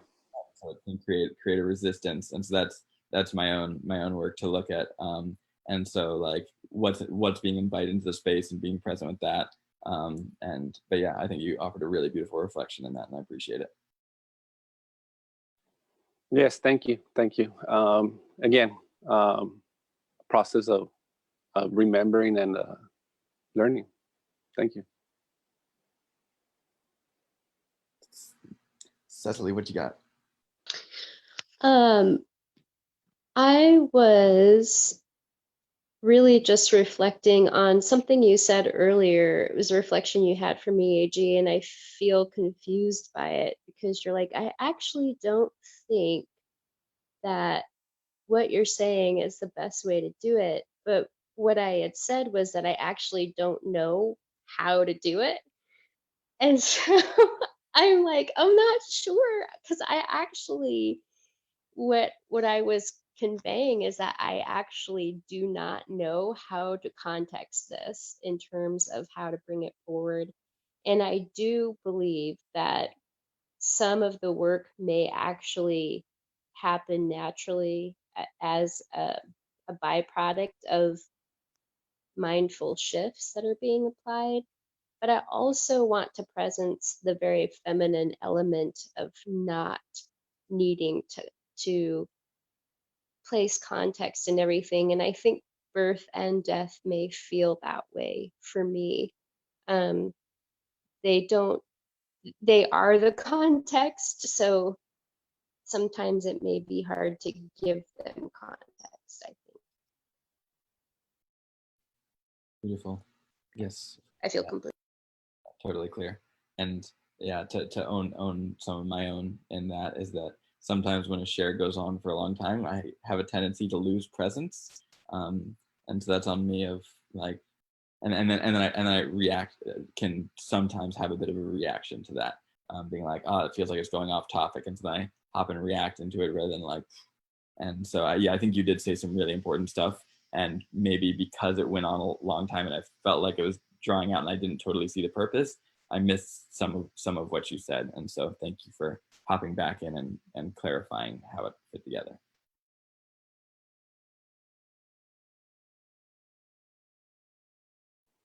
I love that everything is perfect, and the universe works in mysterious ways to get us to speak and be transparent. And it's one of the major things going on right now is transparency within all communications, and for us to be able to express ourselves freely. And I know when I got onto this call, I felt tension. I didn't know why, but it's like once you express yourself, AG, it's like I felt this whole energy, like this whole healing for me personally. So I don't know how you guys feel, but it's like, wow. It's like, for me, every time I'm in a conversation with somebody, because there's always this difference of energies, you have to allow that sometimes energy to process.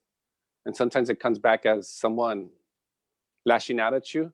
I know what's going on. It's just a release. It's just a trigger, but it's nothing personal. And then you let it go. Before, I used to take it personal. Now I understand what's happening.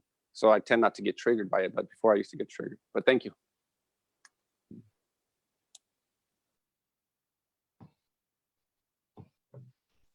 I am feeling called to maybe contextualize this last couple minutes of conversation into the context that was set. And I'm seeing clear communication as being something that we all want, and maybe including that into our list of things that we all have in common and we're all seeking for a new paradigm is clear communication.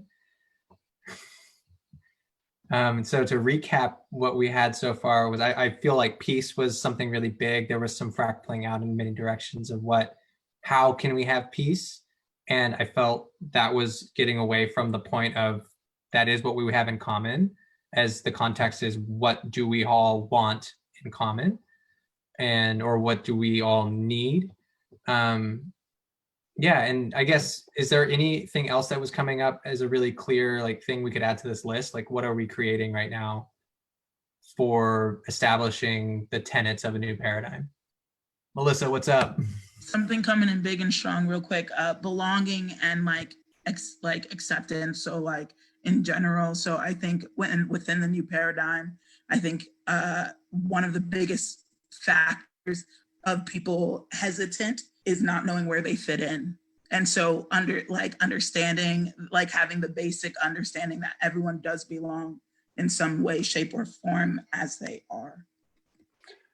Thank you. I want to say thank you for that one, because I know that was one of my biggest one is understanding, because when going through the shift, for me personally, everything got pulled away from me, friends, family, everything.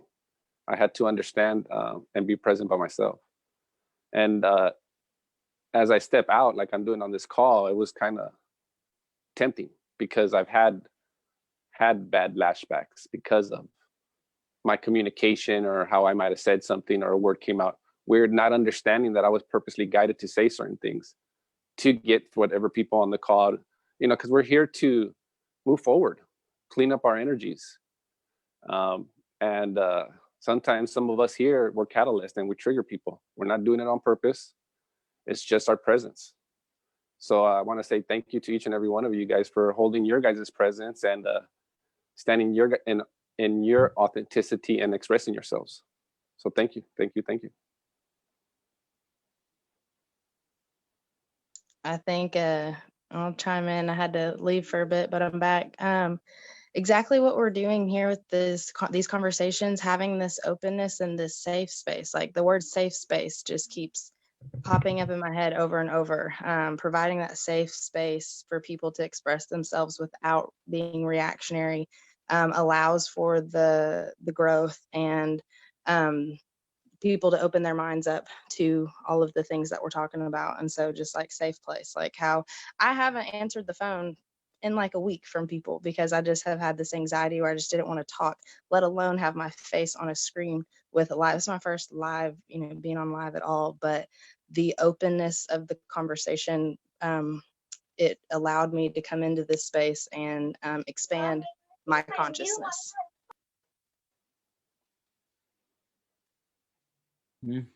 Appreciate that share. Yeah, I think it really does continue to tie into a beautiful aspect of what we're creating here is a space in which we all express and we're able to cultivate honesty and good, clear communication. And yeah, I think that's super important in what we're bringing forward, and is both allowing for something new to be birthed, allowing for like this new paradigm and the message of that to come through in clarity in this container, and is also showing us a lot about what is needed in that message. Like what we're cultivating here gives us an example for the kinds of things that are really important to look to and understand as we're looking to craft that message. So I appreciate that, Sharon, how it tied in.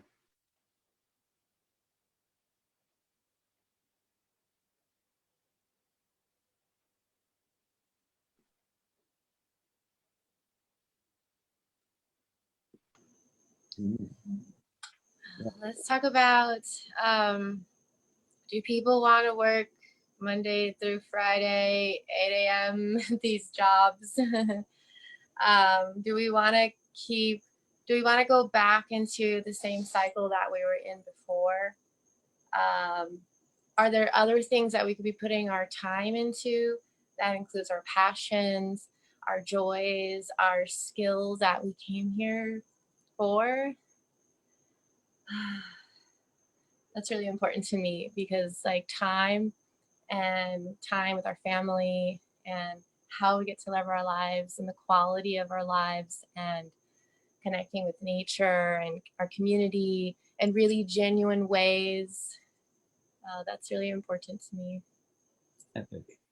Yeah, and I think that ties, like, I think I presenced three things and then we zoomed in on one thing. The one thing we zoomed in on is common ground message, and you're bringing it right back to what those other two things are, which is what is the old paradigm and what is not working in the old paradigm, and what's the new paradigm. And what I'm hearing, old paradigm is like we're constantly like having to do work and things and jobs that are not doing what we love to do, and things like that. And new paradigm, I'm hearing like things we want to call in more of what we want to move into is more family time, more connection time, more nature time, things like that. And so, yeah, I feel like you just brought in those two other aspects of the conversation really beautifully back into here, this context. Well, what I'm getting right now is why don't each one of us share a story about how would we love to see the future, you know?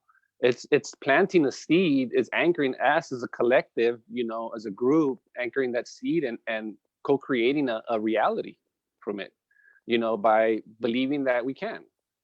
And our dreams, our visions, our stories help create that, you know? We call it coincidence, deja vu, good luck, bad luck, but, you know, we're thinking of this stuff before it happens. So, you know, it doesn't hurt for us to share our stories and get them out there. You know, how would you want to see your world in the future? Yeah, I do hear that, and I'm really open to that idea. Hesitant to do story shares. We've had seven calls thus far, and we've used a lot of time on like story sharing because everyone's got such a beautiful story.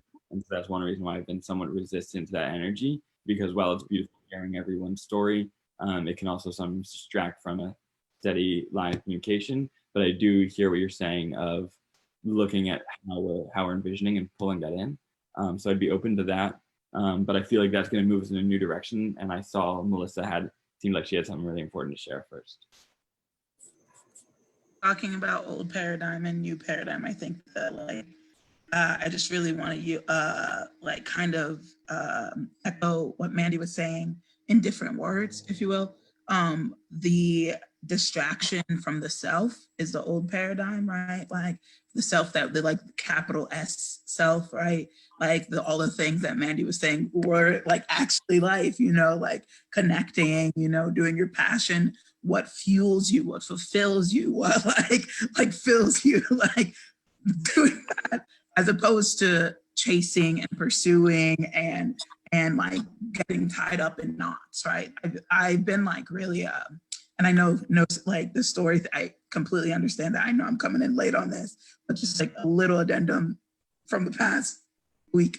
But I've been really like frustrated with like, I've been getting increasingly frustrated actually with the dichotomy, like, and we talked about the dichotomy, but like how absurd it is, right? Like how different it is. Like as we're coming home, as we're like here grounded in this quarantine or whatever, which I like to think of as like being grounded in your room plus being grounded by Mother Nature, and grounding into Mother Nature. But as we're here, we're remembering what's important to us. We're refinding passions, no matter what level of enlightenment or whatever you are. People are like, oh, I'm doing this thing again and I love it. And, you know, and how crazy is it that we've forgotten so much of ourselves and because of the world we live in. And I think it becomes very apparent at that point that the old paradigm is something in which forces us to like not really truly exist to our full potential. So whatever the new paradigm is that I don't have so many words for,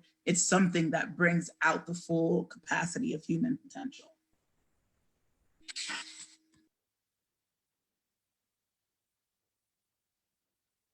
I feel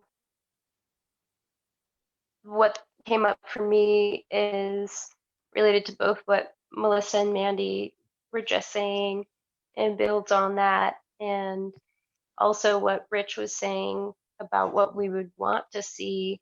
And for me, it has to do with asking the right questions and recognizing there's only so much that I can do in the old culture, the old paradigm. And so laying the foundation for us to beginning asking questions from what our values are, especially as it relates to how we move forward. And if you want to look at the old language of saying earning a living, how we quote unquote earn a living would be what we might have, how we might have used to talk about that, but how are we beginning to thrive in harmony with the planet? It requires that we ask ourselves different questions. So what Mandy was saying about, do we want to go back to those jobs? Well, no, I left my job back in July for a lot of the reasons that Corona has pushed right to the surface, which I just wasn't feeling.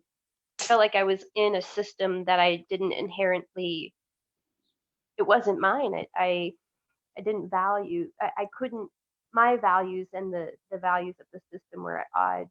So then it's like, how do we create opportunity for us as individuals, but also as a community and a collective to begin building these things that ask, how do I support myself and others while living in a deep reverence and respect to the planet and regenerating the planet rather than destroying the planet. And so those are simply some things that came through for me. I know for myself, I'm starting to answer that as, localizing food sources as much as possible. And a lot of us can plant a garden, and so that's something that's been really a way I see of moving forward at this time that would be simple and easy, accessible for a lot of people in one way or another. And I feel complete.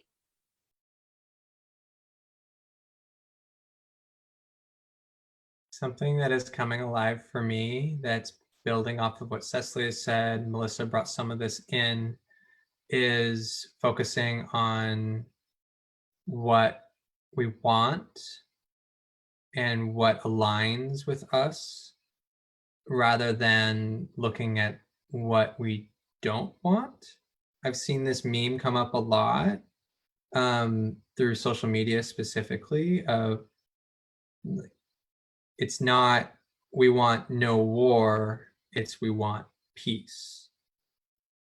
And that's something that I wanted to bring up in presence, as I feel like that may shift more of the conversation rather than looking at what's not working. We can look at what does work and what we need and see how those two things can blend together into presencing a new paradigm. Thank you. So something that just popped in my mind, thank you for sharing that while you were speaking, was how we find the new, what we want. I don't know what skill, like I know I have skills, but I haven't honed in on like what makes me different than everybody else. I know I am, but I think asking ourselves, what is my skill? What skill set do I have that can be beneficial to the regeneration of our planet, of our ecosystem, and including the passion in that. And that's how if you can identify that within yourself, then you can start there. We can start there in our worlds, and then kind of help other people ask that same question and reach inside themselves, and also have them find their craft. And that's how it becomes more organic. And that was just the thought that came to my head while you all were speaking. Yes, I'm so glad you presenced that, because I had just been thinking just a minute ago. I was like, wait, who's saying that thing at the beginning that reminded me of a thing? And it was when you were talking in the very beginning about doing sales, and so it led me to wanting to present something from the Tipping Point, which I've been reading, which feels really relevant to this conversation. And in the Tipping Point, he outlines three. So there's a few laws. The law of the few, which is that it's not about having everybody doing a thing. It's about having a few people who fit the roles really perfectly, making it happen. The law of stickiness is like when you got a message, you want it to be something that really sticks. It's like those catchy songs you hear and it like sticks in your brain. And then the law of context, which is that the context is really important because we're way more influenced by our environment than we usually realize. And so all of these are really important. And within the law of the few, he outlines who those few people are that are able to really kickstart a social epidemic. And there are three types of people, which he describes as connectors, mavens, and salespeople. And so the connector is one who has a large social influence. They know a lot of people in a lot of different spheres. And so because of that, when yes, yeah, that's very much the role I embody, like connector. I know a lot of people in a lot of different spheres. And so there's a lot of people that have a certain level of trust with me. And so when I say something, it's usually able to reach a lot of people in a lot of different areas. And there are a number of these connectors. A lot of them may not even be in here. Like eventually we would be connecting with social influencers, actors, artists, people who have a big reach. And so the connectors are a big part of it. Mavens are the other big part of it. Another big part. A maven is a hub of information. And so like it comes from the term market maven. So somebody who really knows the market. They know what car they know what cars are on sale. They know what hotels are on sale. They know where to get all the good deals. But we're going in a broader tense here, which is they're a hub of information. So they are the ones who are really informed about what's happening and you can go to them and they just have the information about what you need. And so they're really important when like cultivating that message because they have the information about a lot of different areas. The other one is the salesperson. And the salesperson is a very charismatic individual who's capable of really selling somebody on an idea. They know people, they know how people work, they know how to connect with people, how to speak in such a way that really enrolls somebody in an idea. And so within this, if we're operating within this metaphor that the tipping point is proposing, then each one of us can find ourselves in one of these roles. We can also find we might be across, like, I'm a bit of a salesperson, I'm definitely a bit of a maven. Connector is my like primary role that I find myself embodying. Find where we sort of fit within that, what resonates with us, and unmute yourself, and you got a little feedback. And so that sort of gives the context to address what you were saying about roles. Where do I fit within all of this? And that sort of gives a context that can allow us to find roles where we might fit within this context of creating a social epidemic of proliferating a new paradigm to every corner of the earth.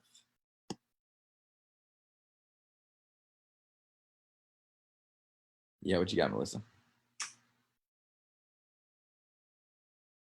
The quote that came up when Alexi, you expressed your concern is one of my favorite quotes, and it's like, don't focus on what the world needs, focus on what makes you come alive, because what the world needs are people who have come alive.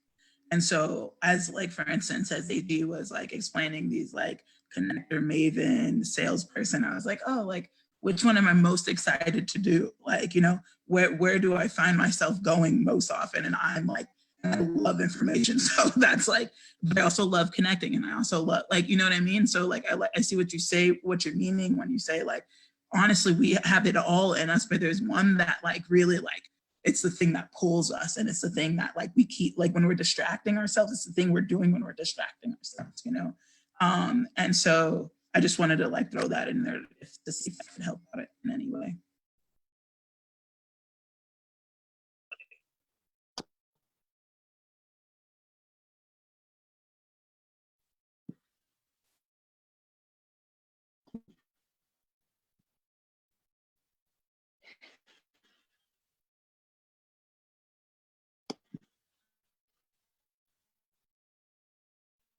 You're muted, AG.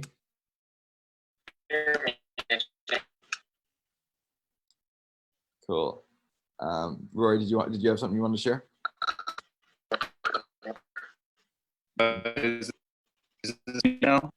No, you sound super buggy.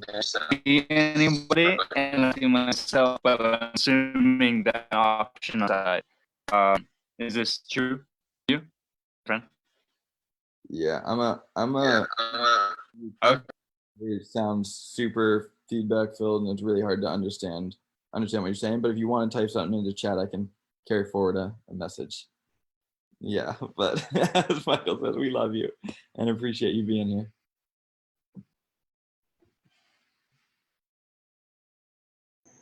I'd like to share something for, was it Lexi? Something that I found a while ago that was really helpful for me figuring out what is my passion and what do I want to do in my life and what am I doing with my life. And it's the Ikigai.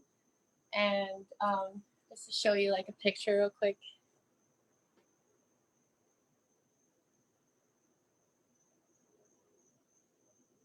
And so the Ikigai, it just blends your passions, what you're passionate about, your vocation, or well, your profession. What are you good at? What do you love? What are you good at? What can you be paid for? And what does the world need? And then finding that like center really helped me kind of like figure out what I want to do with my life. Can you like type that name Yes. out? I don't. Yeah, I'll send Thank it. you Yes. for sharing. Yeah.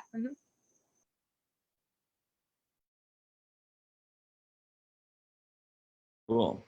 So are there any other thoughts on this idea of of what our roles are within this context of birthing a new paradigm, using Maven Connector salesperson or just wherever else. Does anybody have any other thoughts within that context? I kind of do, as far as like maybe if we not assigned roles, but if we were vocalized what role we thought we might be best suited for, and then kind of steps that we can do and to prepare for the next conversation in order to fulfill those roles duties or something. Yeah, okay, cool. I love that. Yeah, because we are just a bit over the 2-hour mark on this phone call, and usually we try and wrap it up 2 hours, 2.5. Sometimes they go to 3 though, so we don't really have anything strict. But I do love presencing, like maybe finding some clear integration of this call and opening to what we can explore moving forward from this, how we can each better prepare ourselves for what we're cultivating here and what we might like to be moving towards, what the next call would be like.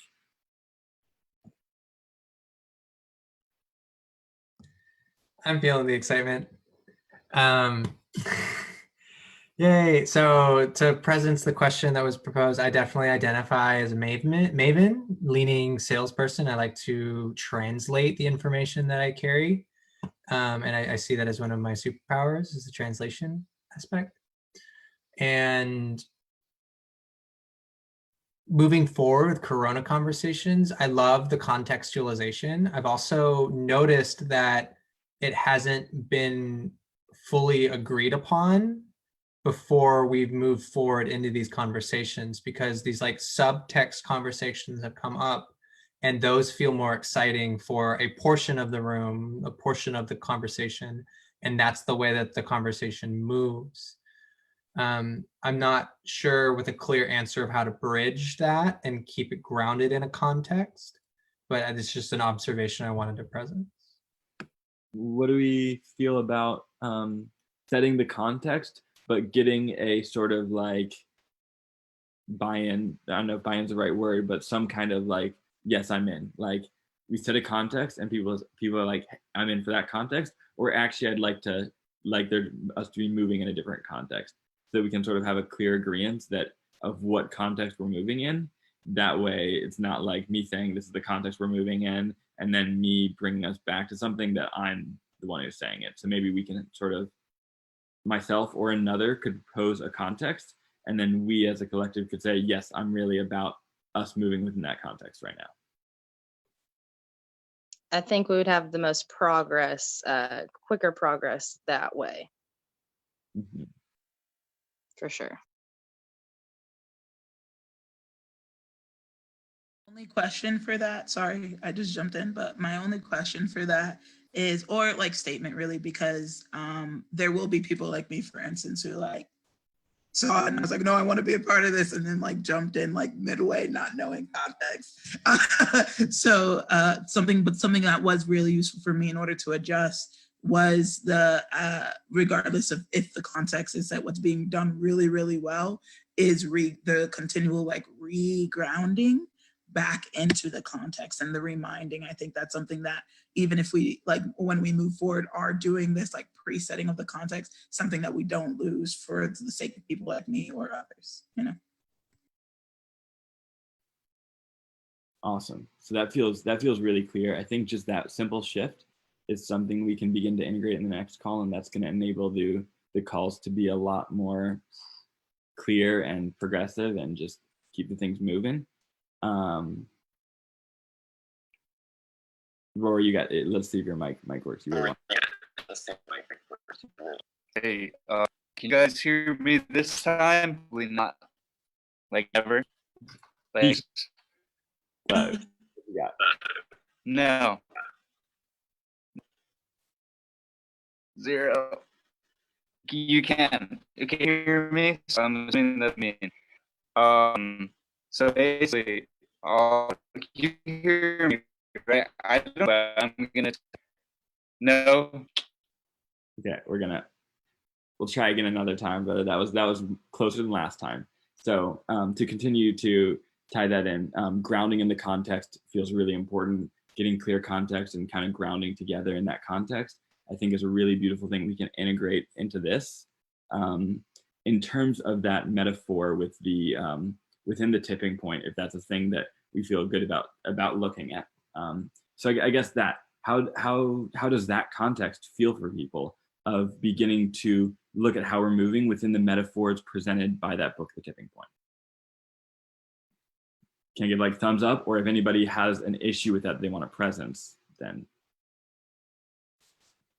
So I'm feeling called to jump in. I love the metaphor, the tipping point. I'm also feeling it's too specific to have an open conversation in the format that Corona Conversations is moving, because it requires pre-reading. If there is a want to move in that direction, it would need to move in a more like closed container rather than it being open. And then to presence my own feeling, if you want to jump in on that, there was one other piece I wanted to share. For the context of Corona Conversation, the most exciting thing that I've felt come up was when Rory suggested a storytelling session. And I feel with a specific context in mind and keeping the format in the format of storytelling, where there's storytelling and reflections, I see that as being the most potential to bring through new information rather than trying to talk about this thing. Because when one is trying to talk about this one thing, anything else that is brought up to talk about that can spiral off its own conversation. Whereas if it's an embodied, personalized story, there's more reflection rather than trying to build new information. Yeah. So let me modify that proposal. I propose that within the full context of emerging a new paradigm, I propose that we have the holistic context for these conversations right now be on emerging a new paradigm, and I propose within that a sub-context of utilizing the metaphor as the tipping point. So I propose that as a sub-context within this. Cool. So within that, I would say that I love this idea of continuing to ground the context. For people who feel called to that subcontext, then I would say one thing we can continue to do is take time and read that book. For those who haven't, I'm working on it right now myself. I think that's a beautiful thing that we can take steps on. And within the context of that metaphor, where we're at right now is we're cultivating the message. So we're not at the spreading of the message right now, but we're at the crafting of the message, looking at how we craft that message. So right now, the connectors and the salespeople don't have any roles, but we can start to think about that. We can start to utilize that way of thinking as we reflect on what we're emerging, and we can all continue to reflect on what that message would entail that we're working to craft. I think those are some things that we could reflect on moving forward for those who feel so called to that. Yeah, that's what I meant when I originally said it, what you did, what you said. I'd like to agree with Michael. I like that, and Rory, of the idea of having this moment, maybe like 3 times, tell me your dream, tell me your story, and everyone share their vision, share their dream and what they're seeing. And then from there, then listening to everyone, then take a moment and let it like settle in, and then really reflect, because what he was saying, more things are going to come out and we're going to like inspire other things, and then we can see how we really connect, because I'd like to see more how we connect and what is it that we want more clearer, because when we can see clearer, then our message can be more specific when we're like really on the vision, like together. Phenomenal. Yeah, I think a vision share in a future call would be a really good idea. And Rich proposed sort of vision dream share. I guess Rory, I didn't see where Rory did it, but proposed the story share, all of that, wherever it came from. I really think vision story share within a clear context and a clear intention and a clear purpose that we see that serving. I think making all of those clear to sort of set that clear context will then allow those visions and those stories to be shared in a really effective way. And I'm super open to us doing that for the next call, or on the next call as a part of it. Yeah. I just have a question. What is this book that you were talking about? The book is The Tipping Point by Malcolm Gladwell. I presenced it on a Facebook post I made where I was reflecting on Corona Conversations. But you don't think you commented on there. You just commented in the video, and I knew that you'd watched for a while, so I wanted to bring you in. But yeah, The Tipping Point by Malcolm Gladwell. It looks at how social epidemics spread. It was really popular when it came out 15, 20 years ago or something, and it is so relevant right now. Like, I am seeing a lot of people in my sphere and just other spheres, people are randomly talking about it. And so it really seems like there's a reawakening of that book, and it's extremely relevant for us to look at, given how it connects the spreading of social epidemics with the spreading of a virus and the similarities. And so yeah, Tipping Point by Malcolm Gladwell. And I'm feeling another call to integrate, kind of like moving forward. I'm seeing some agreement arise for a story sharing format, and to ground it into the tipping point metaphor, we could have like to really ground into like an information harvest for mavens to share stories. So have, like, with that maven kind of role in mind, listen to stories for what information seems relevant that we can draw out and answer this question that has come up and we still haven't got a very clear, coherent answer on, of like, what do we need, or what do we want to see in a new paradigm? And so by using the story share format, I see a lot of valuable information coming out that we can harvest and then solidify down into a clear message that a salesperson can run with. And then connector can shoot off into the everywhere. Phenomenal. Yeah, so about it. Cool. Do we feel like we want to start fully wrapping up this? I want to ask a question.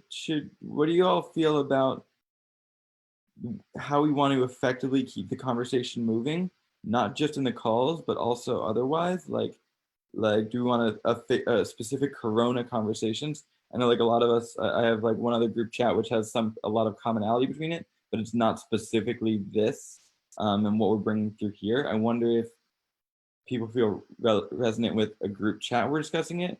If a Facebook group, I feel like a Facebook group would be particularly potent.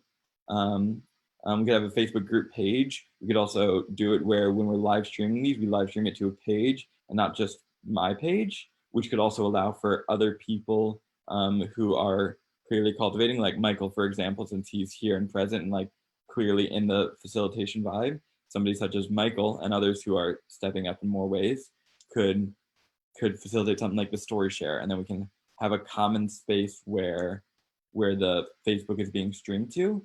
That's not my wall, which helps take it away from the personal aspect here. Like, I've been catalyzing it, but I would love to see how we can shift that and begin to transform this into more of a collective emergence. So Facebook page, Facebook group, what's resonant with people and all that. I feel like it needed to start with you and your page to gain the momentum and traction that it has. And now that we have more people interested and what are they talking about, I think that having a central location that we can tag people to, or they can join the Facebook page and get the notifications about it, and not just the people on your page, I think, like, I resonate with that. So that's my 2 cents. I really like the group idea. It gives more space than like the chat idea, because the chat, it can be very incessant, you know. But also, I was like, before you sent me the link, I was like looking for it on Facebook, and there's like 5 other Corona conversations going on, like, as far as groups go. So then we would need to find something that like distinguishes it also. Just heads up.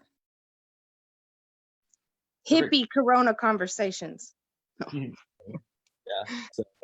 So what do y'all say? Facebook group, Facebook page, Facebook group to keep the discussion going, Facebook page where we continue to live stream so people can just subscribe to that page and receive it. And then once people are in the conversation, once they're actively conversing, we add them to the group. So the group's not totally open, but it's open to people who are in the conversation. I like that. Phenomenal. The group name, The Corona Conversations, is available. Ha! I like it. The. Okay. I can dig that. Do we all feel complete? I feel complete. Hey, Michael, what do you say about just a quick breathwork laughter integration? I was giggling before you asked. I feel joyous about that. Yeah, so let's go ahead and take a couple of breaths in together, in through the nose, out through the mouth, in through the nose, out through the mouth. Last one, really deep in, fill your whole body with breath.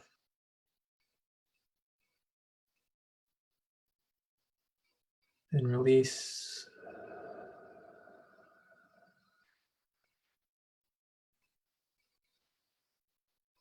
Allow a few moments to just breathe, witness what's occurring in your body.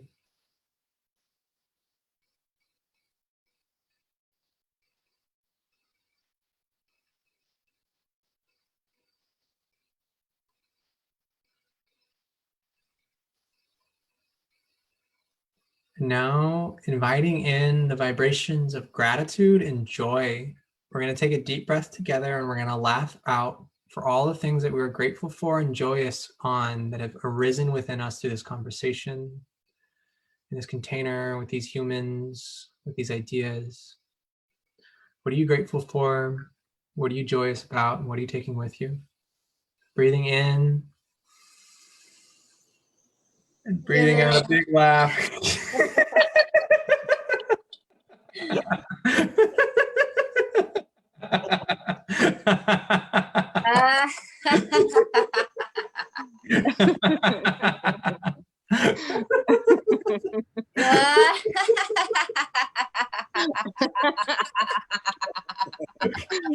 Oh.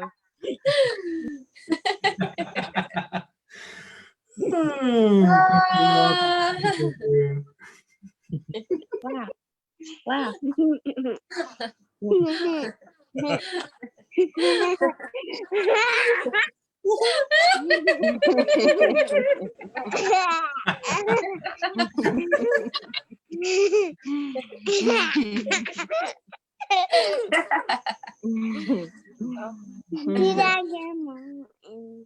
Lily's been dying to say hello this entire time, so say hello. Hi. Hi, Lily. Thank you guys.